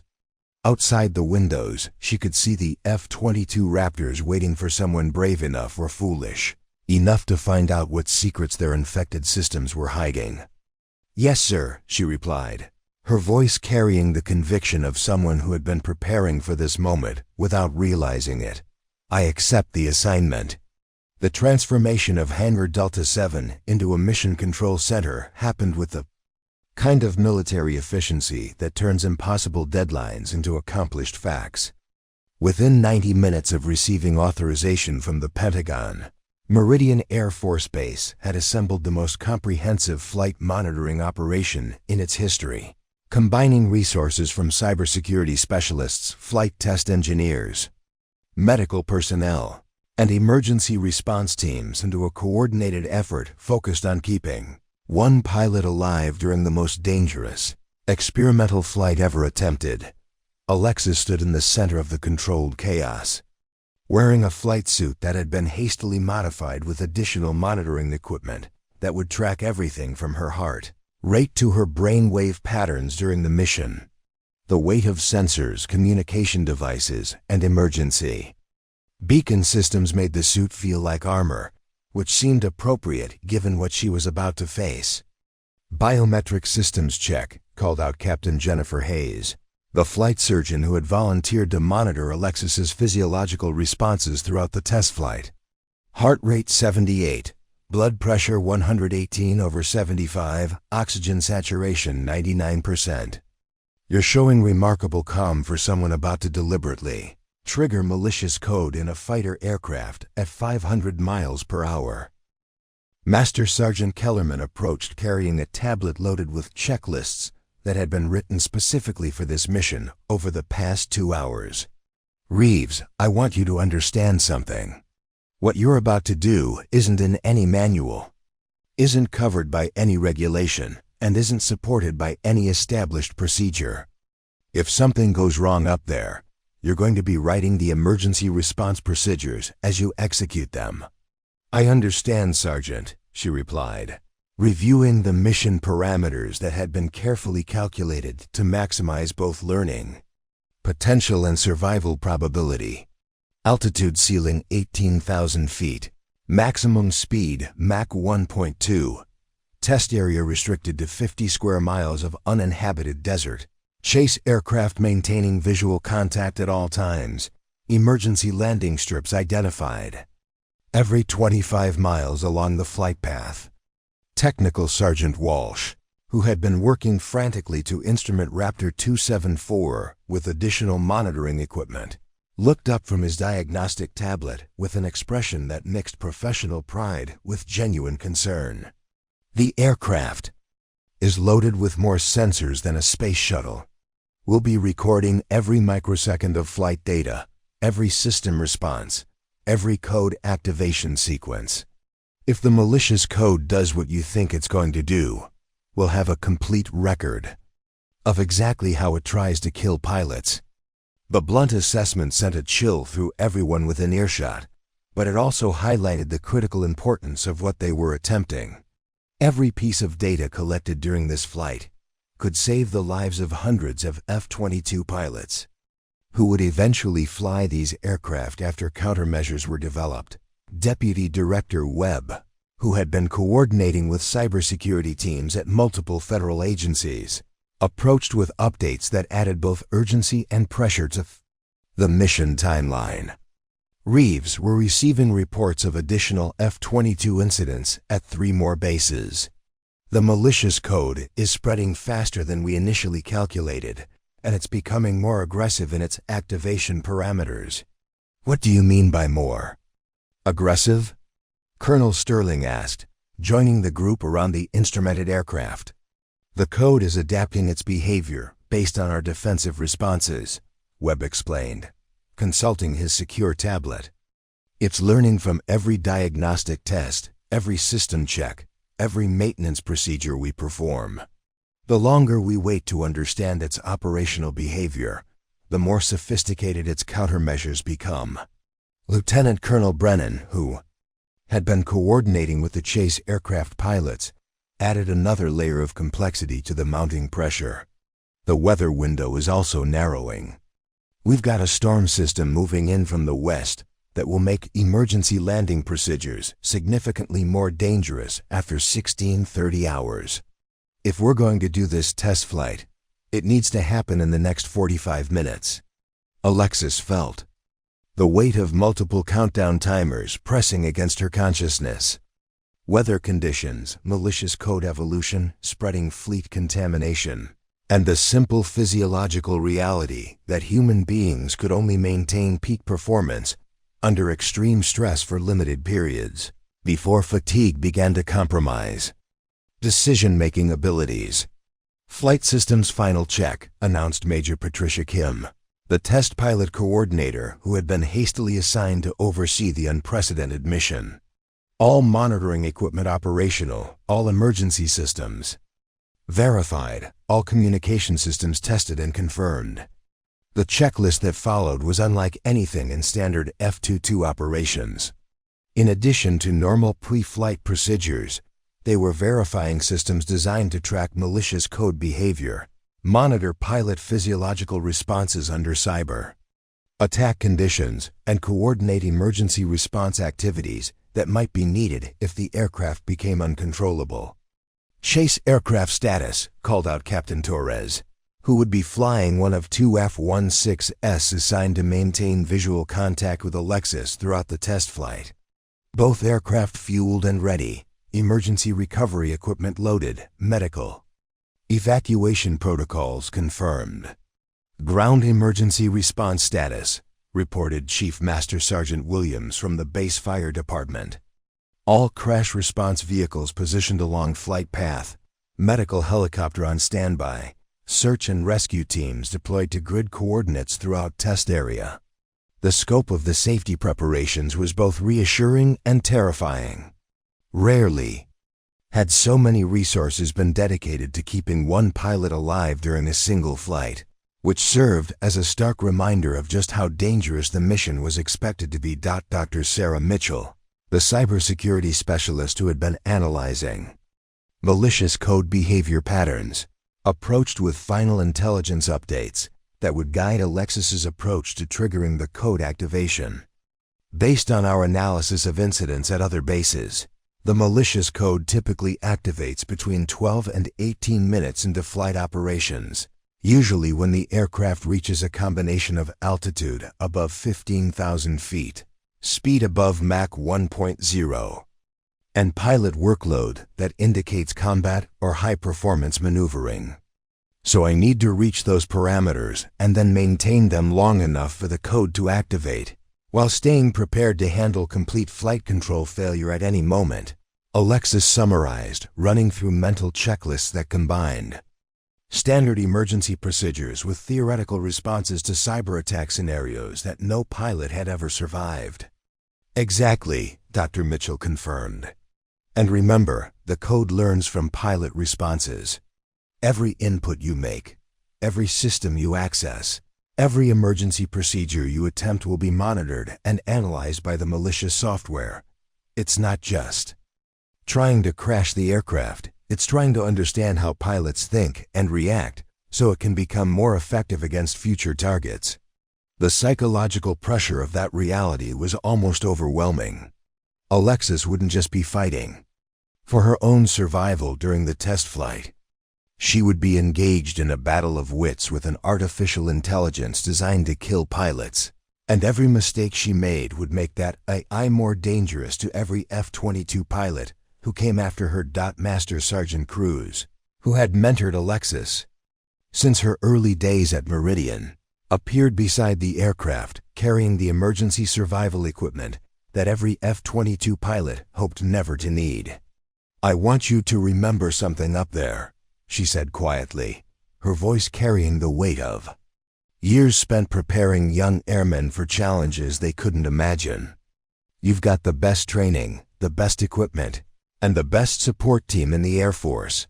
But most importantly, you've got something that malicious code can't replicate: human intuition, creativity, and the ability to think beyond programmed responses." "Time check," announced Colonel Sterling, her voice cutting through the final preparations with command authority. "We have a 15-minute window before weather conditions begin to deteriorate. Airman Reeves, are you ready to proceed with this mission?" Alexis looked around at the faces watching her, colleagues who had dismissed her 18 months ago, now depending on her success, supervisors who had questioned her competence, now trusting her with the most critical flight test in base history, and cybersecurity experts who had initially doubted her analysis, now counting on her theories to save the entire F-22 program. "Yes, ma'am," she replied, climbing into the cockpit of Raptor 274, with movements that had been practiced hundreds of times in simulators, but never under conditions where failure meant death. "I'm ready to find out what this malicious code is really capable of." As the canopy closed over her head and systems began their startup sequences, Alexis realized that everything in her life, every hour of unauthorized simulator training, every technical manual she'd studied, every diagnostic skill she'd developed, had been preparing her for the next 30 minutes of flight time that would determine whether America's most advanced fighter aircraft could ever safely fly again. The F-22 Raptor lifted off from Meridian's runway at exactly 15:47 hours, climbing into the Nevada desert sky with the deceptive grace of a machine that concealed both lethal capability and hidden digital threats within its sophisticated systems. Alexis felt the familiar sensation of the aircraft responding to her inputs with precision that made pilot and machine feel like extensions of each other. But she knew that this partnership could be shattered without warning by malicious code. designed to turn the aircraft's own systems against her. Meridian Control, Raptor 274 airborne and climbing to initial test altitude, she reported, her voice steady despite the adrenaline coursing through her system. All systems showing nominal at this time. Roger, Raptor 274, came the response. From Major Kim in the Mission Control Center. Chase aircraft have visual contact. You're cleared to proceed to test parameters when ready. The first 12 minutes of flight passed without incident as Alexis climbed through 10,000 feet, then 12,000, gradually approaching the altitude and speed parameters that her analysis suggested would trigger the malicious code activation. Every system in the aircraft was functioning perfectly, creating an almost surreal calm before what everyone expected to be a digital storm. Passing 14,000 feet, approaching Mach 0.9, she reported, monitoring the displays that showed not just standard flight parameters but also the cybersecurity monitoring equipment that was tracking every electronic signal within the aircraft's systems. Malicious code monitoring systems show normal background activity, no activation signatures detected. Through her headset, she could hear the controlled tension in the voices of the ground team as they tracked her progress toward the critical threshold. Dr. Mitchell's voice came over the secure channel. Raptor 274, recommend you begin combat maneuvering sequence now. Based on other incidents, code activation typically occurs when pilot workload increases during high-performance operations.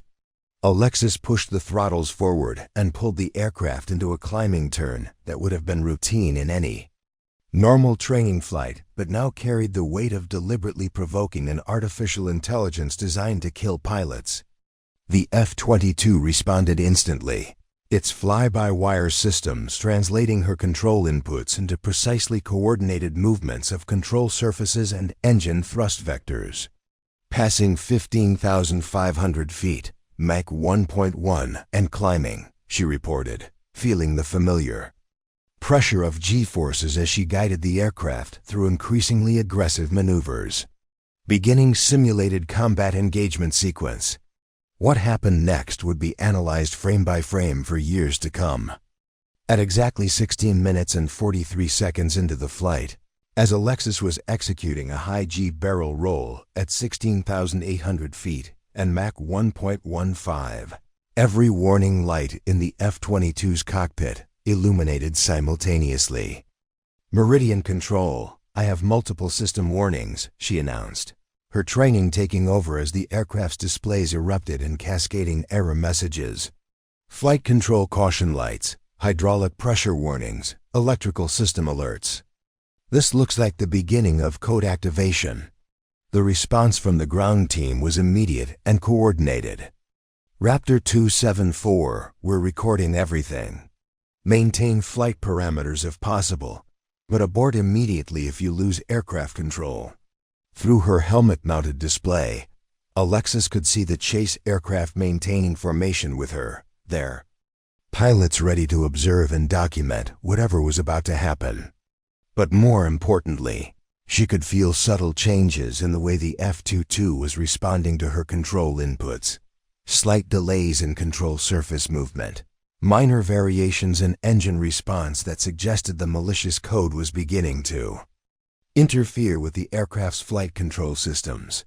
Code activation confirmed, she reported, her voice remaining steady even as she felt the aircraft becoming less responsive. I'm experiencing control lag and reduced authority in roll axis, beginning diagnostic sequence to map code behavior. What Alexis did next demonstrated why her unauthorized simulator training had been so critical to the mission's success. Instead of fighting the malicious code's effects or attempting to maintain normal flight parameters, she began a systematic process of testing how the code responded to different pilot inputs and flight conditions. Reducing throttle to 85%, she announced, monitoring how the code reacted to changes in engine power. Control responsiveness improving slightly. Malicious code appears to be most aggressive during high-power flight regimes. She rolled the aircraft into a gentle left turn, then a right turn, carefully noting how the code's interference varied with different maneuvers. Roll response degrading more rapidly than pitch response. Code appears to be targeting lateral control systems. First, probably to induce unrecoverable departures from controlled flight. The clinical precision with which she was analyzing the code's attack methodology, while experiencing its effects firsthand, amazed everyone monitoring the flight. Captain Hayes's voice came over the medical channel, biometrics showing elevated stress response but excellent cognitive function. Heart rate 132, but decision-making appears unimpaired. Climbing to 17,500 feet to test altitude sensitivity. Alexis continued, pushing the aircraft higher despite the increasing severity of system warnings. What she discovered next changed everything they thought they knew about the malicious codes. Capabilities. Meridian control. I'm seeing something unexpected, she reported, studying the patterns of system failures that were cascading through the aircraft's computers. The code isn't just randomly causing malfunctions. It's learning from my responses and adapting its attack pattern in real time. Deputy Director Webb's voice cut through the radio traffic. Explain what you mean by adapting. When I compensate for reduced roll authority by increasing control input, the code responds by degrading pitch control to prevent effective compensation. When I reduce power to improve responsiveness, it starts interfering with engine restart. Sequences to prevent recovery from emergency situations. This isn't a static program, it's actively fighting me. The implications were terrifying and fascinating in equal measure. They weren't just dealing with malicious code that caused system failures. They were confronting an artificial intelligence that could observe pilot responses and modify its attack strategy to counter whatever recovery techniques were being attempted. Passing 18,000 feet, approaching test ceiling, Alexis announced. But her voice now carried a note of concern that hadn't been there before. Control authority down to approximately 60% of normal. I'm having to use significantly more control input to maintain level flight. At 18,247 feet and Mach 1.18, the malicious code revealed its ultimate capability. Meridian control. I've lost primary flight control computer, Alexis announced, her voice sharp with concentration as the aircraft suddenly became much more difficult to control. Switching to backup systems. Negative. Backup systems are also compromised. I'm flying on direct manual control only. In the Mission Control Center, every person monitoring the flight understood what that meant. Modern fighter aircraft like the F-22 were designed to be aerodynamically unstable, requiring constant computer assistance to maintain controlled flight. Without functional flight control computers, the aircraft became a barely controllable projectile that required every bit of pilot skill and experience to keep airborne. Recommend immediate return to base, came Major Kim's voice over the radio. You've collected enough data. Don't push this any further. But Alexis had realized something that the ground team couldn't see from their monitoring stations. Negative. Meridian control.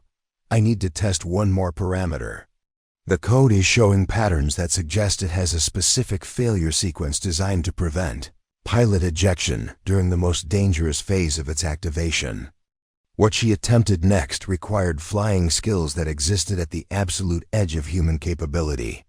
With the malicious code actively fighting her control inputs and the aircraft becoming increasingly unstable, Alexis began a controlled descent toward landing parameters while simultaneously testing the code's responses to emergency procedures. Beginning simulated ejection sequence to test code response, she announced, reaching for ejection system controls while maintaining aircraft control with her other hand. The response was immediate and chilling. Ejection seat systems compromised, she reported, her voice tight with the realization of how thoroughly the malicious code had been designed to ensure pilot death. Code has disabled ejection systems.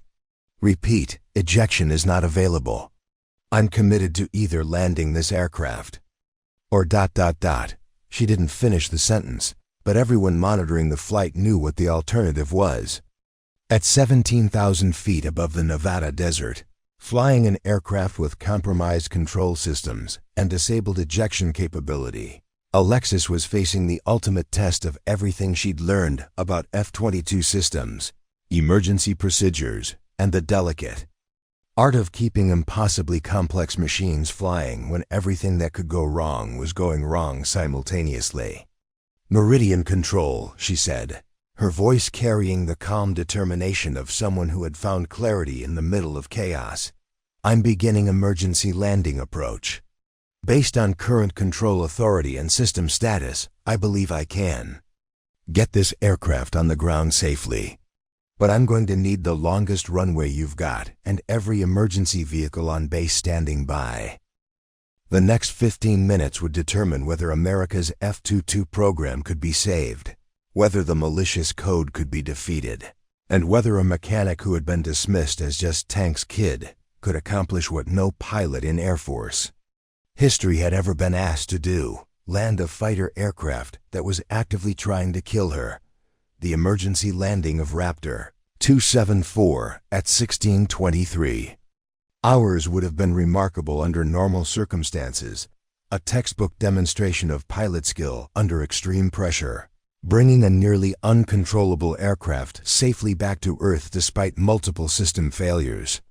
But what Alexis discovered during those harrowing 15 minutes of fighting both gravity and malicious code would reshape everything the military thought it understood about cyber warfare, artificial intelligence, and the future of air combat. As she guided the crippled F-22 through its final approach, wrestling with controls that responded unpredictably to her inputs, while the aircraft's own systems actively worked against her survival, Alexis noticed something that the ground-based monitoring teams couldn't detect from their data streams.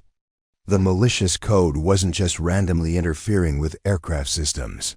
It was conducting what could only be described as a real-time performance evaluation of her capabilities as a pilot. "Meridian Control, I'm seeing something unusual in the code behavior patterns," she reported while simultaneously adjusting for a sudden roll oscillation that threatened to send the aircraft into an unrecoverable departure from controlled flight. "The system failures aren't escalating at the same rate they did during the initial activation phase.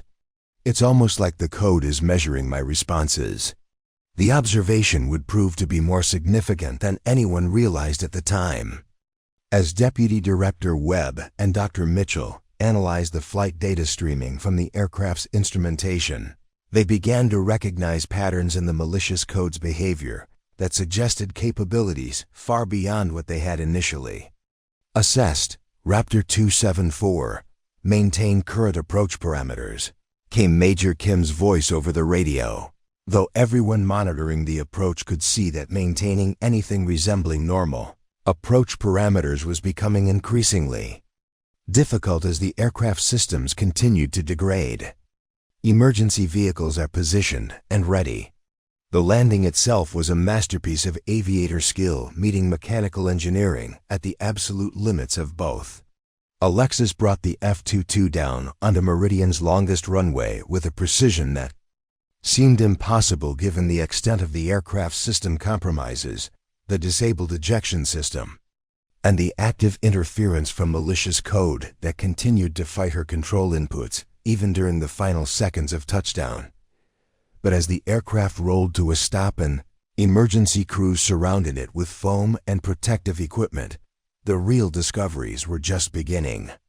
The moment Alexis shut down the aircraft's engines and primary electrical systems, the malicious code began transmitting.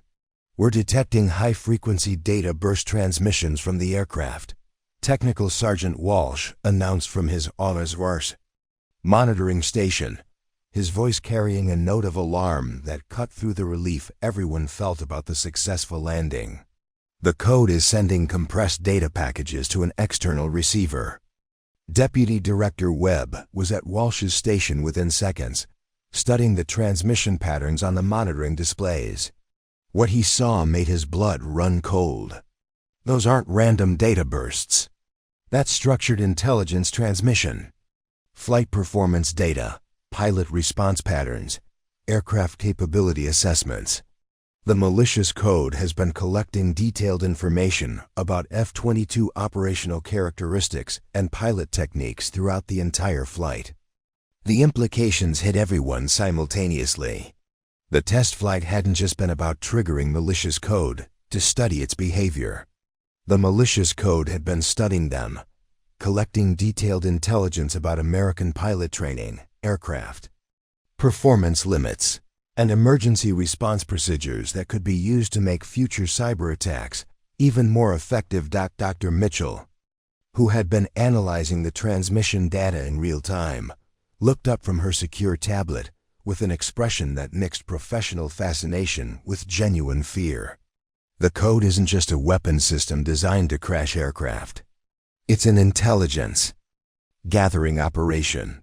Every time it infects an F-22, every time a pilot responds to its attacks, every emergency procedure that gets attempted, all of that data is being collected and transmitted to whoever created this system. Colonel Sterling, who had been coordinating with Pentagon officials throughout the emergency landing, received a secure communication that would change everything they thought they understood about the scope of the threat they were facing. "We're getting reports from intelligence agencies," she announced to the assembled team. "The data transmissions from our aircraft have been tracked to relay stations in at least 7 countries. This isn't a single cyber attack. It's a coordinated international intelligence operation." As Alexis climbed out of the cockpit of Raptor 274, her flight suit soaked with perspiration and her hands still trembling slightly from the adrenaline of the impossible landing, she was met by a crowd of personnel who were seeing her with completely different eyes than they had that morning. But more importantly, she was carrying insights about the malicious code's behavior that would prove crucial to understanding the true scope of what they were facing. The code wasn't just trying to crash the aircraft, she told the debriefing team that immediately surrounded her. It was testing me. Every time I successfully countered one of its attacks, it would try a different approach, almost like it was cataloging which pilot responses were most effective against its various failure modes. Master Sergeant Kellerman, who had been monitoring her biometric data throughout the flight, added another disturbing piece to the puzzle. Her stress responses, reaction times, decision-making patterns, all of that physiological data was being transmitted along with the flight performance information. They're not just learning how to attack our aircraft, they're learning how to attack our pilots psychologically. The secure conference call that followed connected Meridian to intelligence agencies, military commands, and cybersecurity organizations across the globe as the true scope of the operation began to emerge. What had initially appeared to be cyber attacks on F-22 systems at 3 Air Force bases was revealed to be part of a much larger intelligence-gathering effort targeting advanced military aircraft systems worldwide. We're receiving similar reports from allies operating F-35 Joint Strike Fighters, Eurofighter Typhoons, and Rafale aircraft, reported General Morrison from the Pentagon. The malicious code appears to be a sophisticated intelligence collection system designed to gather detailed performance data on every advanced fighter aircraft currently in service with NATO forces. Admiral Chun from Naval Intelligence added another layer to the growing understanding of what they were confronting. Analysis of the transmission patterns suggests this operation has been running for at least 18 months, possibly longer. The code may have been collecting intelligence data from routine flight operations long before it began manifesting as obvious system failures. The revelation that their aircraft had potentially been compromised for over a year sent shockwaves through the military aviation community. Every training flight, every combat mission, every test operation during that period might have been providing detailed intelligence to hostile actors about American air combat capabilities, pilot training methods, and aircraft performance characteristics. But Perhaps the most disturbing discovery came from Alexis's analysis of how the malicious code had behaved during the different phases of her test flight. The code demonstrated learning capabilities that suggest artificial intelligence far more advanced than anything we currently possess, she explained to the debriefing team. It wasn't just executing programmed responses. It was actually developing new attack strategies in real time based on my pilot inputs. Dr. Mitchell, who had been comparing Alexis's flight data with similar information from the incidents at Luke and Nellis, confirmed the assessment. The code that attacked Raptor 274 during today's test flight was demonstrably more sophisticated than the versions that caused system failures at the other bases. It learned from those earlier incidents and improved its capabilities. The implications were staggering. They weren't just dealing with malicious software, they were confronting an artificial intelligence system that was actively evolving, becoming more effective with each encounter, and potentially sharing its learning across multiple infected aircraft simultaneously. Deputy Director Webb received a classified communication that provided the final piece of the puzzle they'd been assembling. Intelligence sources have identified the likely origin of the malicious code, he announced to the assembled team. It appears to be part of a larger artificial intelligence warfare program, developed by a consortium of nations specifically to neutralize American air superiority capabilities. The good news, he continued, is that Airman Reeves's test flight provided us with detailed intelligence about the code's capabilities, limitations, and behavior patterns that our cybersecurity teams can use to develop effective countermeasures. The bad news is that we now understand we're facing an adversary with artificial intelligence capabilities that exceed anything in our current arsenal. As the briefing concluded and teams dispersed to begin the massive task of developing countermeasures, based on the intelligence collected during the test flight, one fact remained clear. The quiet mechanic who had been dismissed as just Tank's kid had not only survived the most dangerous test flight in Air Force history, but had also provided the military with its first comprehensive understanding of an artificial intelligence threat that could have rendered America's entire fighter aircraft fleet obsolete. The question now was whether that understanding would be sufficient to develop defenses against an enemy that was getting smarter with every encounter. 6 months after the most dangerous test flight in Air Force history, Major Alexis Reeves stood in the briefing room of the newly established Cyber Warfare Defense Institute at Meridian Air Force Base, addressing an audience of the world's most advanced military pilots, cybersecurity specialists, and aerospace engineers. The same woman who had once been dismissed as just a mechanic was now leading humanity's response to the most sophisticated artificial intelligence threat ever encountered. The transformation had been as dramatic as it was necessary. Within 48 hours of her emergency landing in Raptor 274, Alexis had been promoted to second lieutenant and assigned to a classified program that didn't officially exist. Within 2 weeks, she'd been elevated to first lieutenant and placed in charge of developing countermeasures against AI-driven cyber attacks on military aircraft.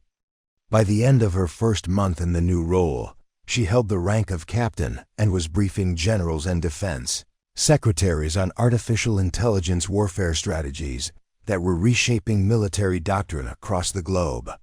The enemy we're facing isn't just sophisticated software, she explained to the assembled international coalition of military specialists, her voice carrying the authority of someone who had literally fought artificial intelligence in aerial combat and lived to analyze the experience.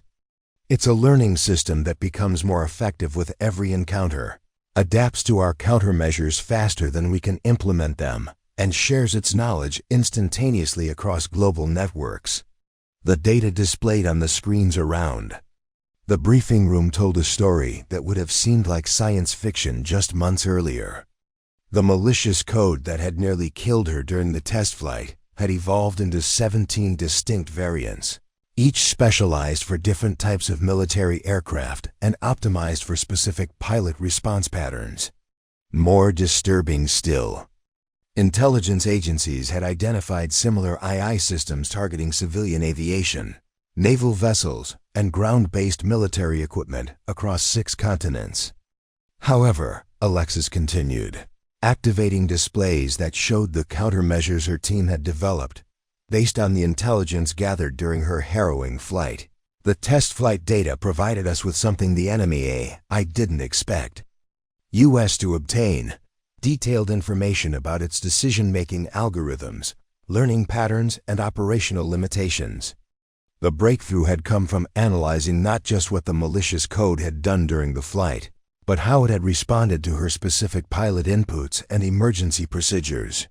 By mapping the AI's behavioral patterns against her own decision-making process, Alexis and her team had identified computational vulnerabilities that could be exploited to neutralize the threat.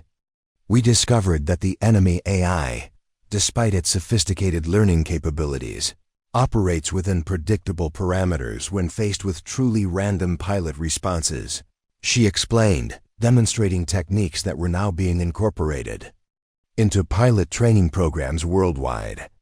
By introducing controlled unpredictability into our flight operations, what we call cognitive camouflage, we can essentially confuse the AI's decision-making processes. Colonel Sterling, who now served as Deputy Director of the Cyber Warfare Defense Institute, added context that highlighted the global significance of what Alexis had accomplished.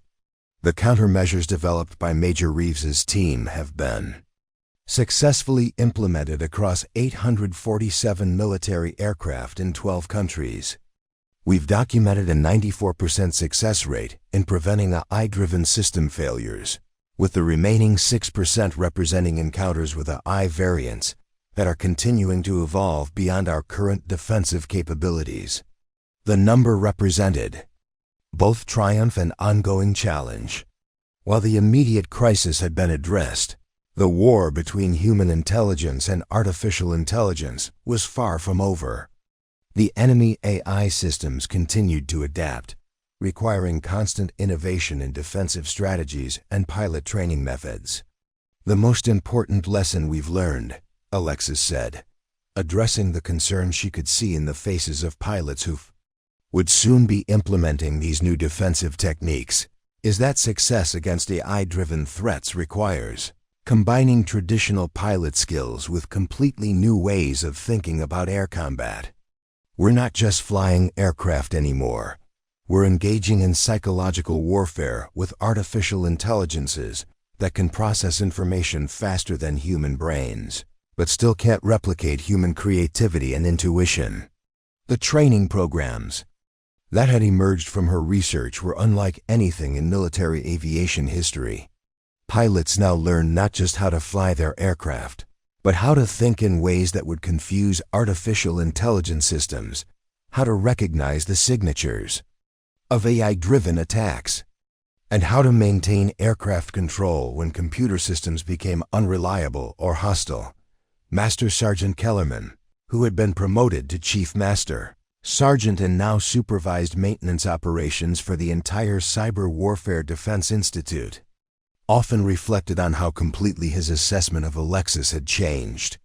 "I spent 20 years thinking I understood what made a good aircraft mechanic," he would tell new personnel during orientation briefings. "Turns out I was measuring the wrong things entirely." Technical knowledge matters, but what really matters is the ability to think beyond established limitations when everything you thought you knew stops working. The transformation of attitudes toward Alexis had been complete, but not universal. While military leadership now recognized her as one of the most valuable assets in America's defense arsenal, she still faced skepticism from traditionalists who struggled to accept that unconventional thinking had become more important than conventional experience in the new era of AI-driven warfare. Technical Sergeant Walsh, who had witnessed her diagnostic abilities during those early days at Meridian, now served as her senior technical advisor and often marveled at the journey they'd all taken. "6 months ago, we were worried about routine maintenance on aircraft that we thought we understood," he observed during one of their weekly planning sessions. Now we're developing defensive strategies against artificial intelligences that are actively trying to kill pilots, and the person leading that effort is someone most of us barely noticed when this all started. The personal cost of her rapid rise had been significant. The woman who had once found satisfaction in the quiet precision of aircraft maintenance now carried the weight of knowing that hundreds of pilots' lives depended on the accuracy of her analysis and the effectiveness of her countermeasures. The unauthorized simulator training that had nearly ended her career was now officially recognized as prescient preparation for challenges that no one could have anticipated. But perhaps the most profound change was in how Alexis viewed her own capabilities and potential.